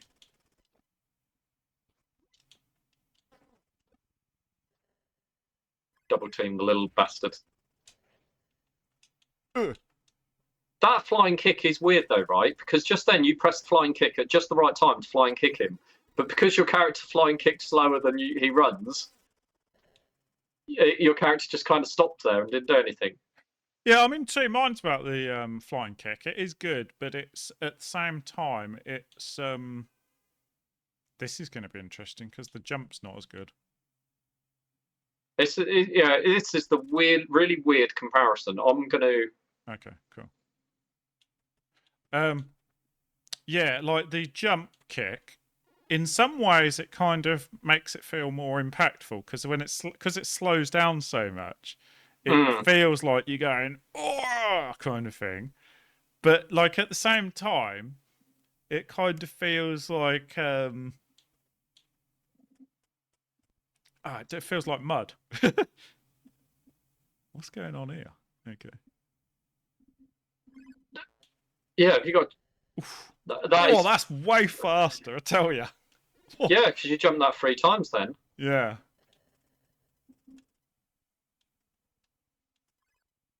Oh, jeez, that's pretty fast. Oh no, I don't do that. I don't do that. I want to come straight out. That's what I want to do. Do I want to do that? Probably. Yeah. No. I don't think you can. Yeah, I was going to say I don't know whether you can. It's not clear on the Commodore 64 version what stuff you can and can't go through sometimes. No. No, I mean that like I was saying before. Look, I can walk through these white things here. Yeah. So what determines that I can't walk through something? Because like that bit where you're just jumping through, it kind of looked like maybe. Oh yeah, I guessed that then and jumped through before those things that actually were invisible on my end.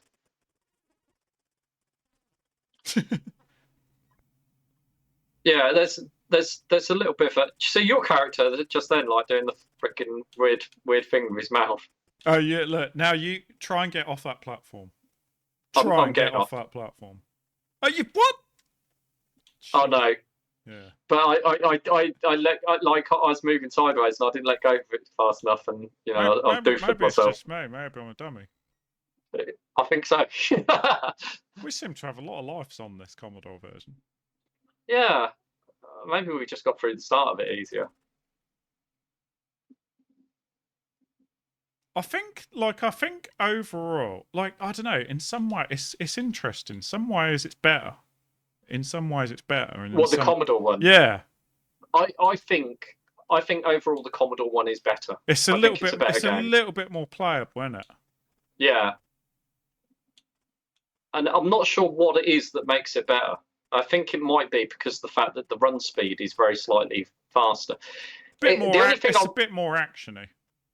The Commodore one's a little bit glitchy. Definitely. It's definitely glitchy. Yeah, it feels like the game's got like glitches in it, and they just went like, "Oh, we can't figure this out. Just leave it." Jeez, look how fast this thing's going now. I can't even climb against it. You're climbing up here, right? Yeah. I mean, my character's not even spawning in because they were like, "This room's just stupid. We're going to try and put baddies in it as well." I can't even overcome it. Yeah, so some of these things were poorly thought out. Like, why even have that? It doesn't. That actually and is eventually it stops.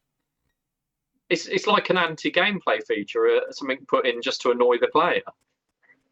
And it doesn't make the game harder or anything like that. It just makes you waste your time. My feeling with Commodore version is that it's like, what's the point of that? Like, yeah, you can't. My feeling with Commodore version is that like it's unfinished, a bit buggy. Oh, what are we supposed to do there? Yeah, the Commodore version does feel unfinished and a little glitchy, but the Spectrum version, that I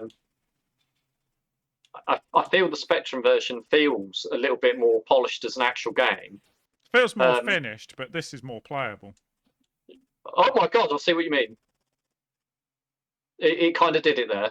Oh, you're right. Oh god. Oh.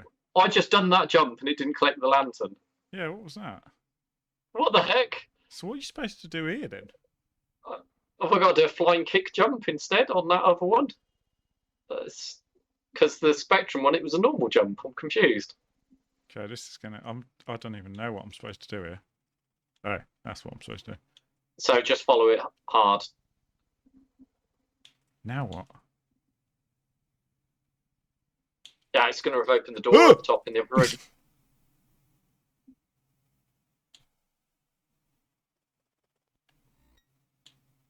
Yeah, that was easier than it looked, wasn't it? Yeah. Once you'd actually done it. But yeah, so all in all, I think because this one was done first, it had a bunch of glitches in it. When they made it for the Spectrum, they decided not to put the glitches in. They went, you know what? Should we put the glitches in? No, we'll leave them out and we'll just make the game actually work properly. But the Commodore version is just more playable. Yeah. I remember we only have the play it on the Commodore. We didn't play it on the Spectrum, did we, back in the day?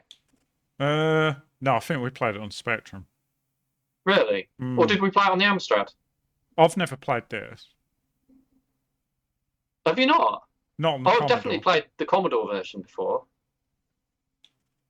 Yeah. I wonder who I played that with. Oh, James had a Commodore. Cousin James. I bet I played it around his because when you was like in hospital, we stayed around their house for a little while. So I bet I played it on with James. Yeah, I'm always in hospital. James, he's when he's playing a game that was frustrating as a kid, and like Last Ninja. Do you remember he played Last Ninja and him dying? And he, rather than going like how we used to go, for God's sake, I ain't playing this stupid game anymore, or getting angry, he'd just go, oh dear. That's right. Oh, jeez, this conveyor belt really wants me in that sword, man. Yeah, this is going to be. This looks like it's a night. Yeah, like what the heck is going on here? I don't know what's going on. It stopped. Look, oh right. Oh okay. It was trying to. Yeah, I get what was going on. Yeah, like I remember you were trying to do one jump, and it was such a difficult jump, and it was right at the start of the screen. It jump, die, and it just every time he's like, oh dear, oh dear, oh dear. The other thing is Bruce Lee laying down. Because that doesn't even look like a man laying down, does it? That just looks... What is that? That looks like a little melon with a twig coming out of it. I'm just going to put it out there, right? When we were talking about you're a bit limited on what you can do with graphics, right? You might be limited, but you could do better at that. That is some poor graphics there. Mind you, look at the legs there though, like that just that shows how much they were limited by how much. Oh, jeez. I mean, I'm sorry, but they could have put a pixel in the joint there and made that a little bit better. Look, the right leg now. Just put a pixel in that angle going up towards the butt and make it look like it's actually connected to his body. I don't know. Yeah, I'm not sure. I'm just going to say the graphics are. They've been better. Hey. That's cheeky, Mr. Ninja. Yeah, I'll see you later, mate. Yeah, you get. I just want to watch him go. He's going to go straight up into the swords. I'm coming up. I want to see if you can. No, you can't do it. I thought you got it. Oh no! Look, he's not even. He's just stuck. You're just wigged out now. I thought you'd be able to jump off of the thing, but I'm going to say that the AI on the Spectrum one was a little bit more robust. Yeah, I mean, this does really feel like what they did is they got the Commodore version and went, oh my god, we got loads of glitches in this, and fixed them all for the Spectrum. You know, the only thing I can think is let's give them. This was the beta version. Well, let's give them benefit of the doubt, right? This might have come out 6 months before the Spectrum one, right? Hey, I just realised, as Bolo, I can go out on the screens on the Commodore. Really? Yeah, I'm going to go out the left-hand side here. Ready? There you go. We're gone. Oh, yeah. There I am. Now I'm going to go out there. There I've gone. I don't know where I've gone. I don't know when I'm there. I'll come back. Oh, man. God, that is so hard. All I want to do is get that lantern, but it just keeps going in the other screen. Did he hit you? Oh, I see what's going on. Yeah, I see where you're having difficulty. Yeah, I mean... So where have we got to go now? Out that bottom left-hand side, right? Or have you got to go out the top? Go out the top. Can you go out the top? Oh. Where the hell are we now? Hang on a minute. The heck? Oh, this isn't... No, this just looks like one of the screens from earlier, but I don't think it is one. Or is it? I don't know. There's no go right, because there's no hole there that's open. No.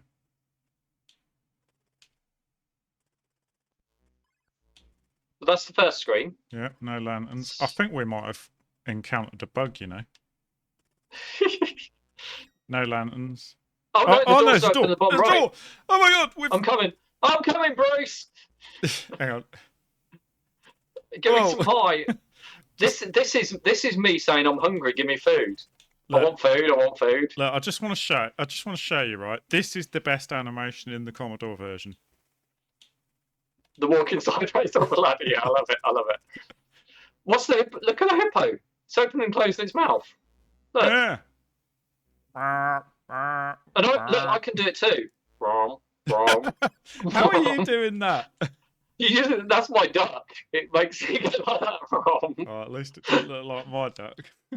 Oh my god, there's two doors. Do you think they were like, Bolo can't duck because he's too fat? Look, right, so you've got a bridge coming here, and you've got to go when the bridge is available. Yeah. That's quite subtle. That's not entirely obvious, I don't think. Plus, it looks like the bridge has got spikes on it, like it's going to kill you. I do like the way you can drop from any height, because, like, you know. Yeah. Hello, in the door.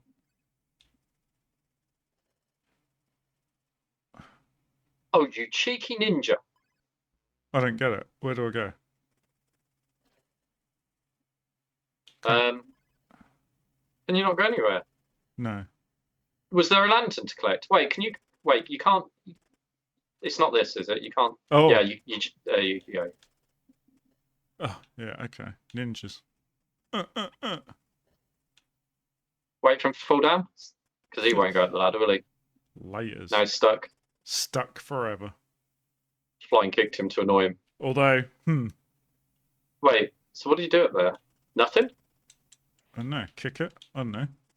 Is this a room for the sake of being a room? Because there isn't anywhere else you can go, is there? Hang on a minute. Did I just collect a lantern then? Did you?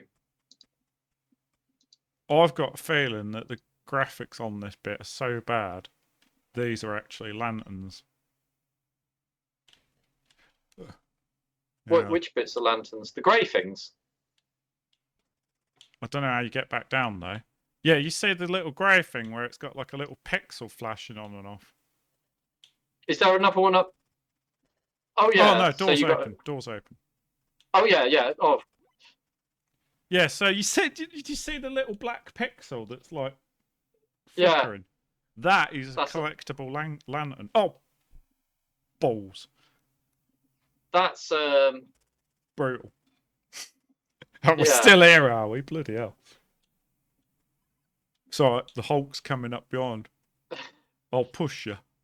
Oh, that's not that much. Okay. So I don't understand. Do I?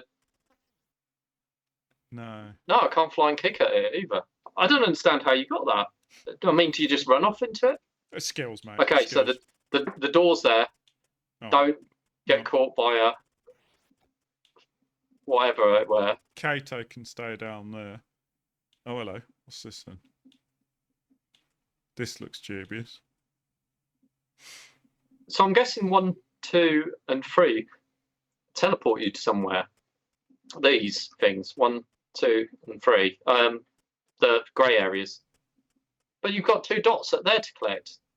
I'm just thinking because they're closed areas, right? I don't. Didn't that just open the door on that waterfall? No. No. No. Oh, there's another dot down below. Another dot. I mean, that's brutal, isn't it? I mean, that's brutal UI. That is. Look at that. Yeah. What is that? A glitch? The dot. Okay. So I think you have to climb up in one of these into one of those grey areas, and I think it's a door. I think it goes somewhere. Yeah, right.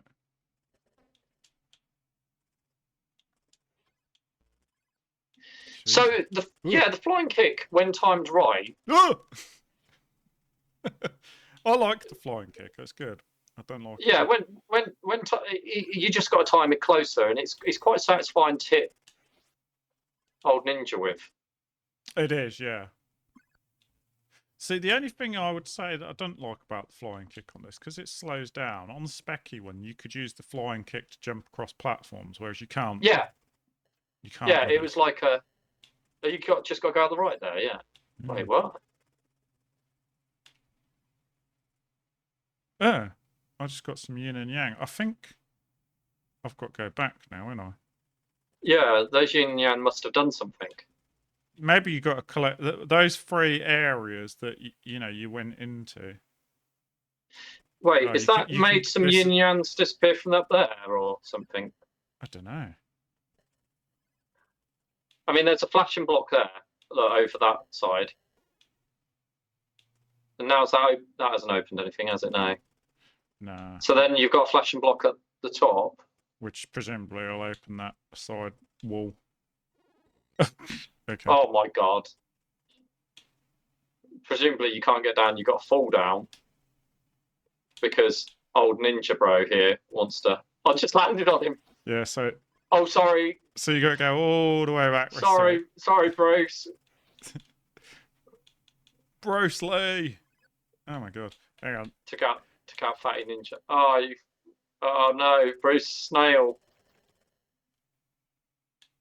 It's fascinating now. I don't know what they thought that was supposed to be. Because his legs are so skinny, right? Like, he actually looks quite buff there, but when he lays down, he looks like he's a head attached to a stick.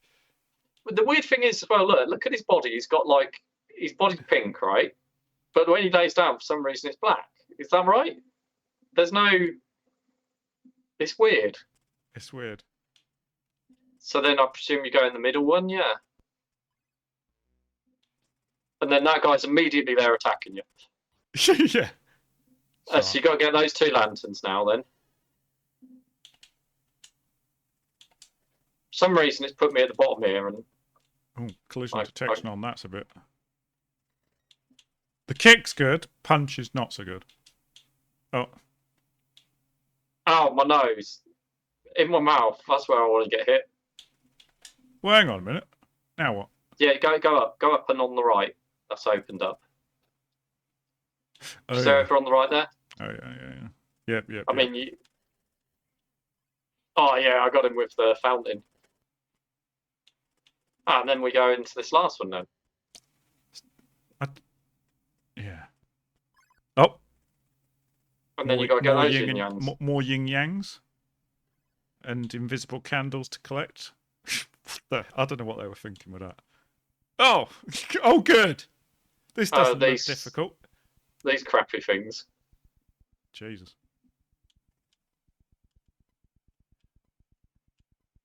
This is not. Okay. Oh. Thank God they left little platforms either side, because that would have been really painful. otherwise. It would have been so irritating. Oh, like this one. The bottom one doesn't have a platform. Oh, no.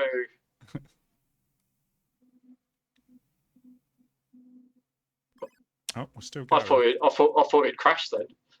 We're still going. We've got 2 falls yet. I mean, I'm on my 3rd attempt here of just no.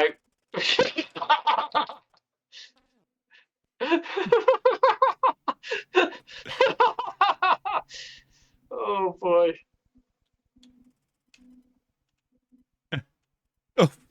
Oh man, I landed on that thing. Oh. Oh, no. Oh no. Right, I'm going to attempt it with a jump again this time. Horrible. Go on, Bruce. So, this is even weirder, right? Because I said about like Bruce Lee never fought a sumo wrestler. Well, it comes a sumo wrestler in it. It's so weird. I just can't click that lantern. Mate, I reckon it must have bugged out for you. Yeah. He certainly never fought a green sumo wrestler. No. See this bit here, doing the jumps here is nowhere near as good as the specky one because the platforming just doesn't feel so great on this.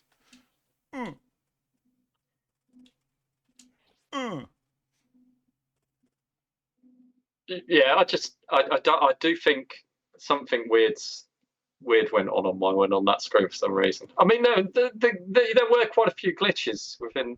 Oh, you got an extra life. Yeah, but let's face it. I mean, what's the chances of me? I like the way partway through that you just laid down. For no reason. Oh my god, that was skills. Right. Trouble is though.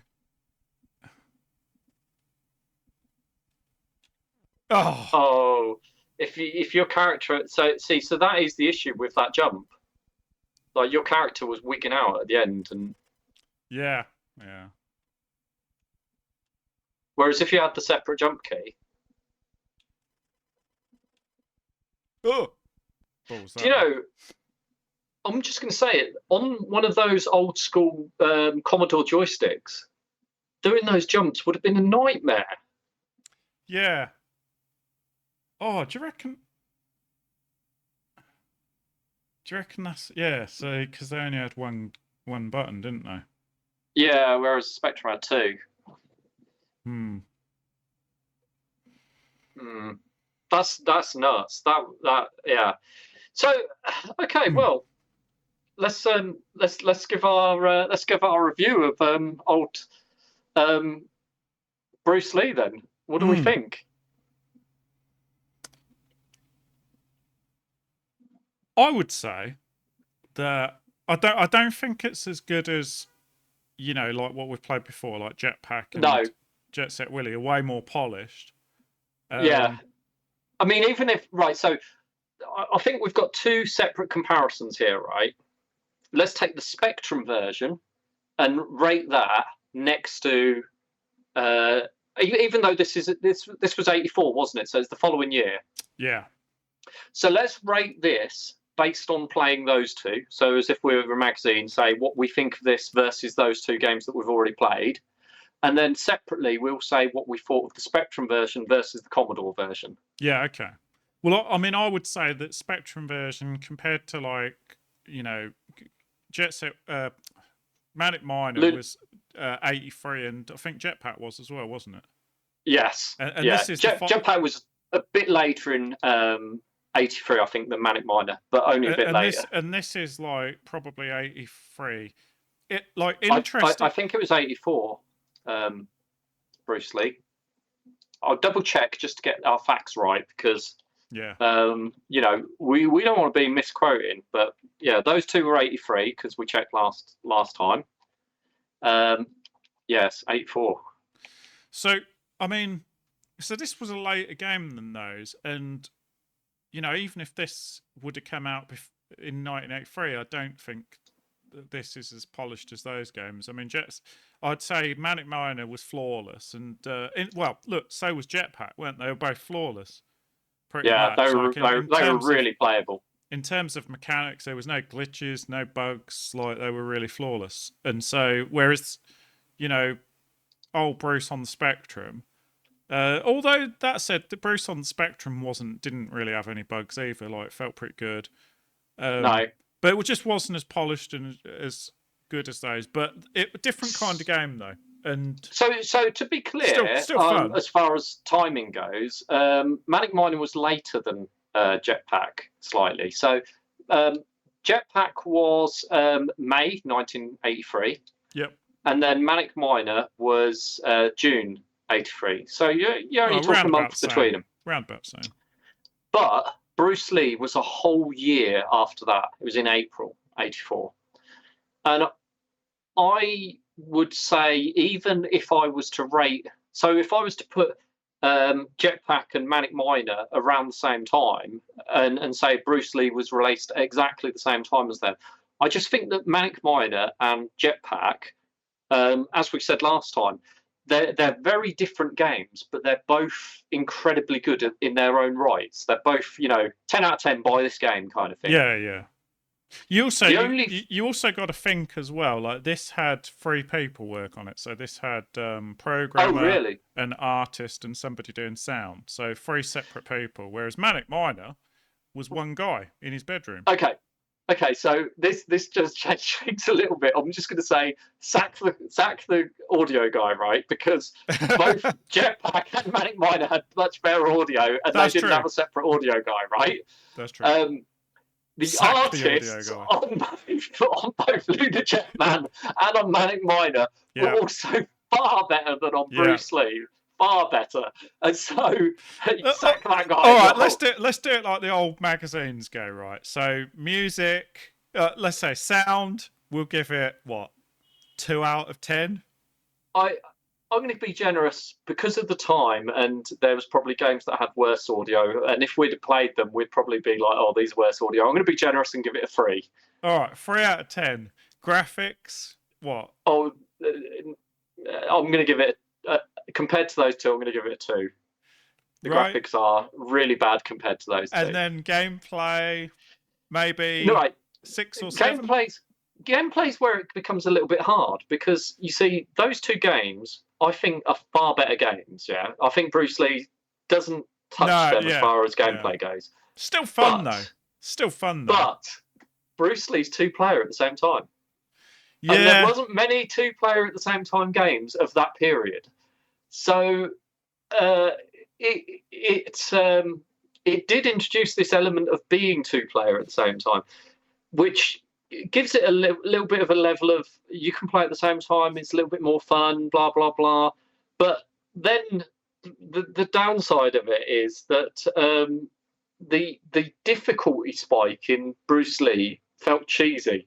That level that you were just doing, it just felt like they cheated you, I think. It wasn't difficult because of a skill or a timing issue. It was just fluke. You get across that first bit, and as long as the controls don't glitch out as you get towards the end, you might fall down to the next bit and then be okay. If they'd put a platform at that bottom part that you could fall on safely, and then you could skill your way across the edge, I'd give it to them and just say that's a hard area, but they didn't. And so for that reason, I'm going to take your 6, 7, and I'm going to go for the lower score and say it's a 6, and it's only a 6 because it's got 2-player. Well, no, look, right. I've actually changed my mind. Like, I'm gonna give this a different rating system, right? Because so I think I was thinking 6 because I was feeling a bit of nostalgia, right? But my actual grades for this is Bruce Lee on a scale of 1 to crap is about a 15. I wouldn't bother if I was you. No, it's a poor game, and the 2-player part of it and the nostalgia made it fun, but it was definitely fun for a bit of a muck around, but objectively it's a pretty crap game. I kind of enjoyed seeing that there was more to the game than what there were. So when we played it before, I don't think we got much further than the first 5 screens. I think we just messed around and fought each other and beat each other up and beat up Stick Guy. We just played it like it was some sort of weird free-player battle royale with Stick Guy being the non-player character and we'd just all fight. But yeah, as an actual game, like the puzzles on it are they're lame. Well, there is no puzzles, right? Like there is no compared to. I mean, look at Manic Miner, how smart the puzzles were on that. Yeah, were so good. Whereas like that had next to no platforming puzzles at all. It was just like literally just it was just a layout that you had to get around, right? Is it fair to say that basically, ultimately, Bruce Lee was a cash grab, and it was one probably, given that it was the first game that used a kind of like famous person in the game, is it fair to say that it was the first cash grab that was ever made? It's like, we've got a famous name, we don't really have to bother too hard with the game. What can we do? We'll just make some like half-assed job. I mean, maybe they spent all the budget on, maybe they had to pay Bruce Lee to use his name. And because of that, they had no money left to make the game. Yeah, look, I mean, to be honest, like, I think compared to those other games, it is crap. But, like, on the scale of, like you're talking about, on the scale of things, you're talking about, it's probably not the worst Spectrum and Commodore game you've ever played. There's probably worse, but it's like, if I was like if we were reviewing back in the day, I wouldn't tell people to buy that if I was a magazine reviewer. I'd be like, I'd be like, it's okay for a laugh, but a really short laugh. But there's better games you could go and spend your money on. Okay, so I'm going to break out something that we have never done before, which I think is an interesting little thing here, right? So we're saying, what, out of 10, we're going to say that Bruce Lee's like a 3 or a 4 overall. Yeah, I'd say that's probably fair. Yeah, and it kind of gets saved because of the 2-player co-op. If you can play it for a bit of a laugh with your mate, then it's worth it. You could probably bump it up to a 5 for that version. That right. It's not. I was bumping it up to a 3 from a 2 for that. It's not absolutely abysmal, but like, because you are talking 1984, right? Like, back in 1984, part of the reason why we were so into Ultimate Play the Game, stuff like that, was because they were standout games. There were a lot of games on the Spectrum at the time that were crap. Like, So we gave Jetpack a 10. And we was like, it's a 9 or a 10, but we kind of leaned towards the 10 because we was like, no, if you've got a Spectrum and it's back then, you buy this game. So it's a solid 10 because it is the game to buy. And that game got 9 out of 10 from interesting. Like 3 of the magazines at the time. 3 of the magazines gave it a 9 out of 10. So then what did Manic Miner get? That's just coming to that. So Manic Miner, right? Again, we gave that a 10, and we kind of really liked that game. Now, there's not a lot of information as to what it got from the magazines. It's not as it's not as cut and dry and I'm guessing because maybe some of the magazines that reviewed it didn't maybe give it a percentage score. They just said buy it or something like that. But there was a magazine called Crash, and that gave it 88%. But that was the Sam Cooper version. So, from what I understand, it's basically the same as the Spectrum version. But that did win Golden Joystick Award for that year by the same magazine that gave Jetpack 9 out of 10 computer and video games. And it was placed as number 25 of Your Sinclair's Top 100. So, I'm going to say that basically that was a 9 out of 10 as well if it was given 88%. Yeah, now, probably. If we move over to Bruce Lee's a bit interesting because Crash Magazine gave that 91%. What? Yeah. And what was that, like Spectrum or Commodore? Spectrum. But here's where it gets a bit weird. Computer and video games gave it 35 out of 40, which again is a very high score. See, what the? I thought you were going to say 35 out of 100. I was like, right, which is right. But this is where it gets a little bit crazy, right? Because there were two magazines that we kind of like really rated back in the day, and we thought were really great. Our favourite two magazines were Your Sinclair and Sinclair Programs. Obviously, Sinclair Programs because of that's what got us into developing. But Sinclair Programs was the old Bunny Bonnie magazine. Benny Bunny magazine. We loved that magazine, right? So that magazine gave it 75%, which again seems a little bit high, but there you go. But Your Sinclair, 44%. Out of 100? Out of 100, yeah. So 44 out of 100, which matches up with your score of, I'd give it maybe 4 or 5 because of the multiplayer. Yeah. So that's probably why we really rated Your Sinclair. We thought it was a great magazine. I mean, the only reason I'd mark it like that, right? If I was marking it nowadays as a game, it's junk, really. It's trash. It's utter trash. Do not even bother emulating it. Don't even go near it, right? But I give it a 4 or 5 because I know back in those days, not every game was amazing. All the Ultimate Play the Game games were awesome. All of Jet Set Willy games were awesome. There was the obscure ones like Ant Attack and things like that were really awesome. But there weren't many that were sort of a 7, were there? They were either really good or really trash. Yeah. And Bruce Lee's a little bit better than really trash. And I think 1984 as well is like it's just before you started getting I mean, Ocean was around obviously because they had their name at the beginning of that there, right? But it wasn't the days when Ocean was doing things like Batman and Head Over Heels and all that sort of stuff. It was early days, and so I don't know how many games there were around that time, but let's say there must have been maybe 50 to 100, right? Yeah. And out of those 50 to 100, there was probably maybe 15 or 20 good gems, and maybe the rest was kind of completely forgettable, right? And so and Bruce Lee wouldn't have been one of the ones that was completely forgettable.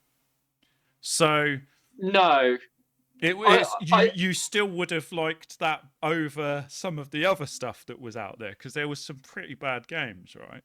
Yeah, I just got to really read this one-liner because I love this, right? Computer Gaming World stated that the Atari version, I mean, I didn't read anywhere that there was an Atari version, but this is what they said, delivers all the foot kicking, kick jabbing, quick ducking, action-packed adventure you'd expect from a good grade B martial arts movie. I mean, that person might have been a little bit drunk because that could not be further from the truth. Okay. I mean, Crash Magazine, who gave it 91, they said it had zesty graphics, enjoyable fighting action, and addictivity. I could say that you could probably argue that it's got addictivity because back in the day, it's hard enough and challenging enough and playable enough that you could just keep playing it all. You could play it all week, kind of thing. Because this is not a game that you're going to play for months. This is a game that you're going to play for a week, right? Yeah, and so it's definitely got like a little bit of addictive nature. But let's be honest, right? If I had to give the honest review of the game, the best thing about this game is the front cover art. That's it. Yeah.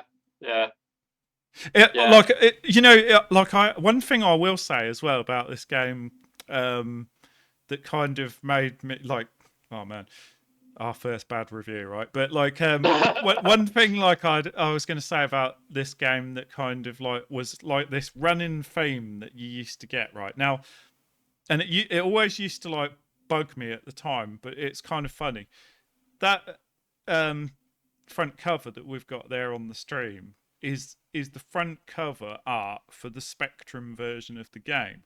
and they used to do this all the time. They'd Oh show a God, yeah. screenshot of the Commodore version of the game, and to be fair to them, they're saying screen as seen on the Commodore 64. Fine, Yeah. but you've got no idea what the game looks like on the Spectrum, and so when you buy these games from the shop, you look at the screenshot like to see whether it's any good a game or not, and it's like screen on Commodore 64 version, and it's like, but this is the Spectrum version, and they don't even have the same artwork. All of them have got completely different artwork. So every time you used to see, and this is, I think, is a good example.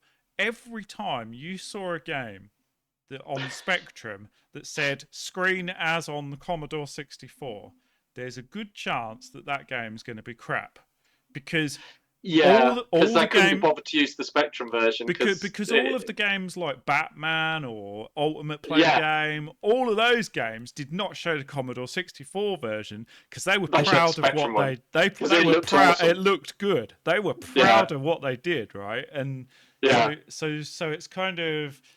I'll be interested to see that as we go along, like, you know, whenever we find a game where it shows the Commodore 64 version on the Spectrum cover, I'm guessing it's probably going to be rubbish.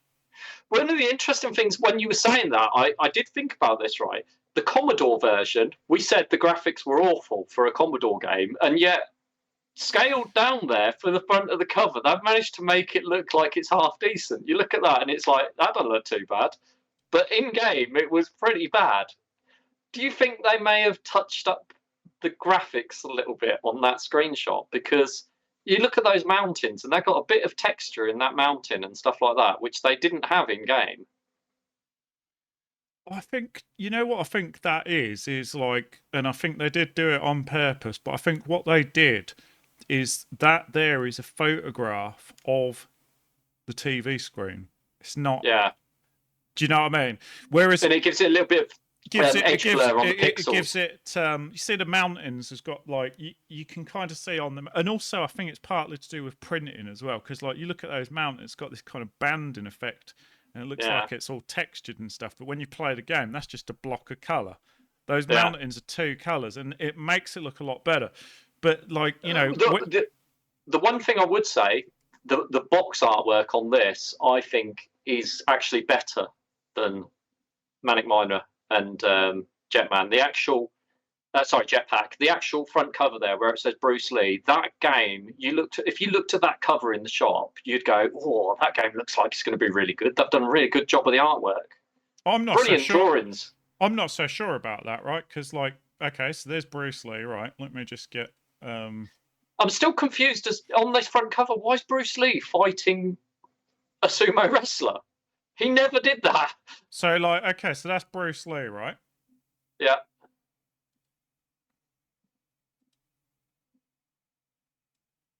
And that's Manic Miner.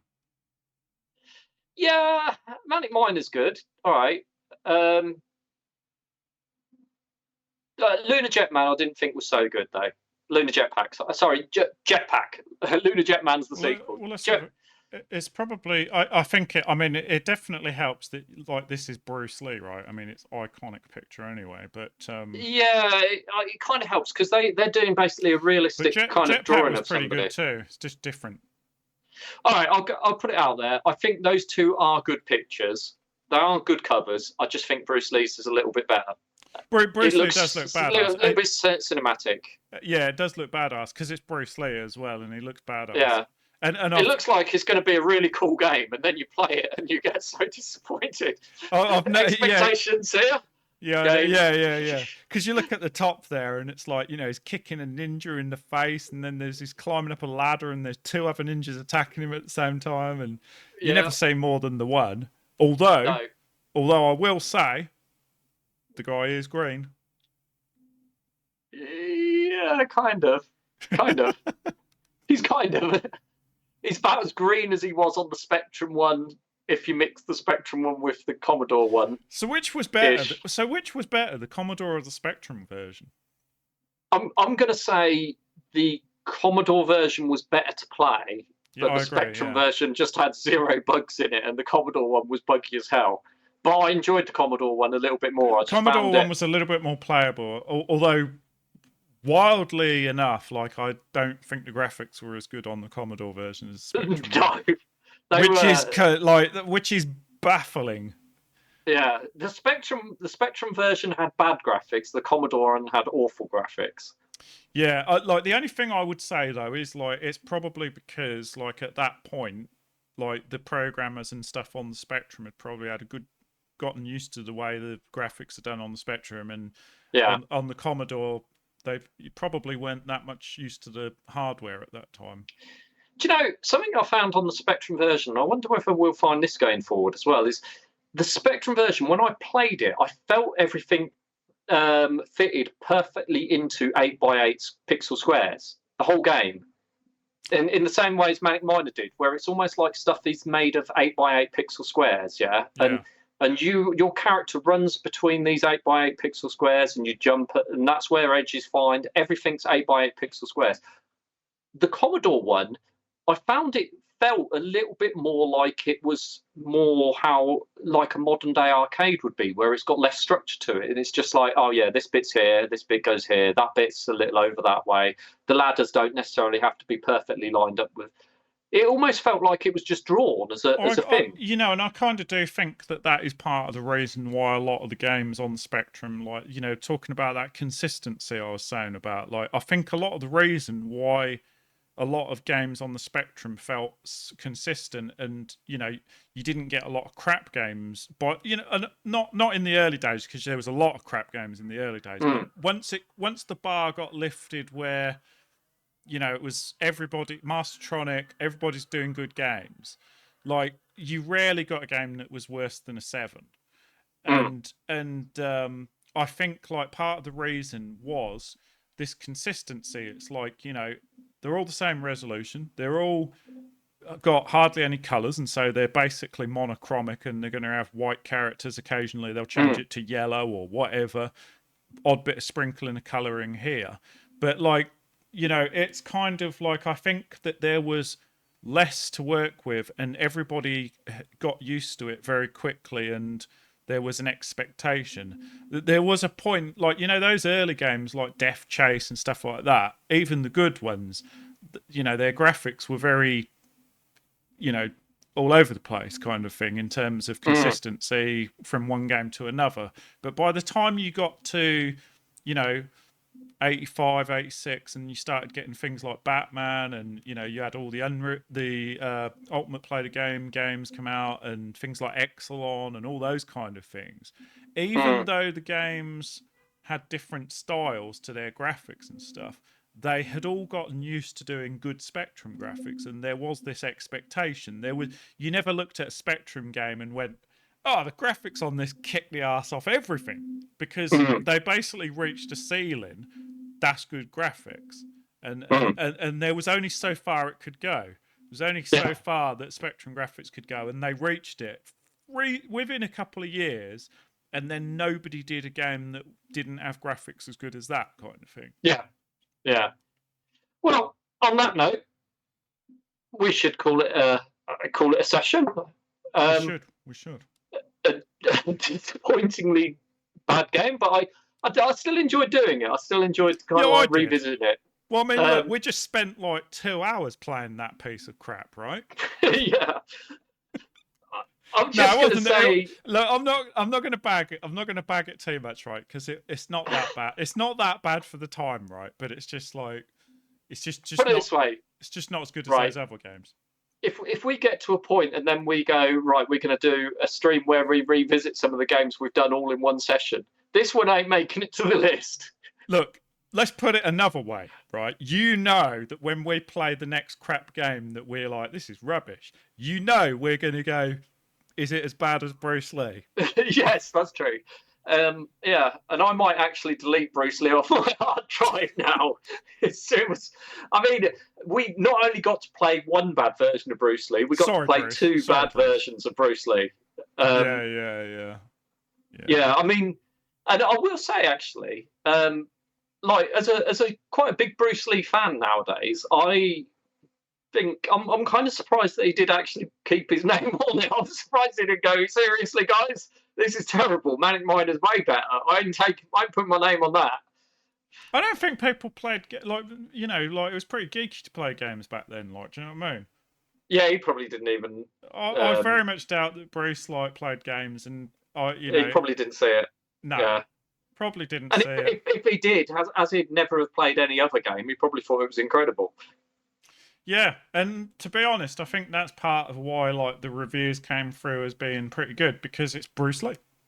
Yeah, I mean, if that didn't have Bruce Lee's name on it, if that was if that was just called Tom from down the road, Tom and the Green Fighting Man, right? Yeah.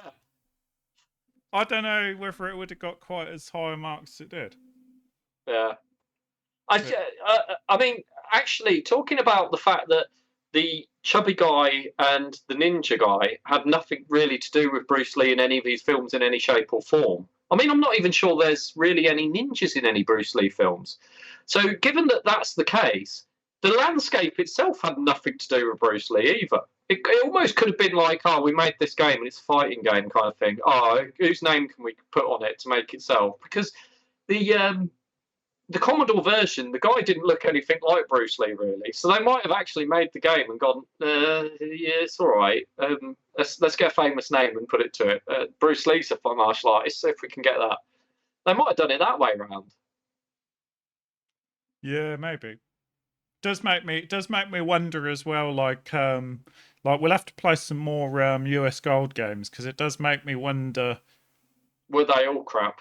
Yeah.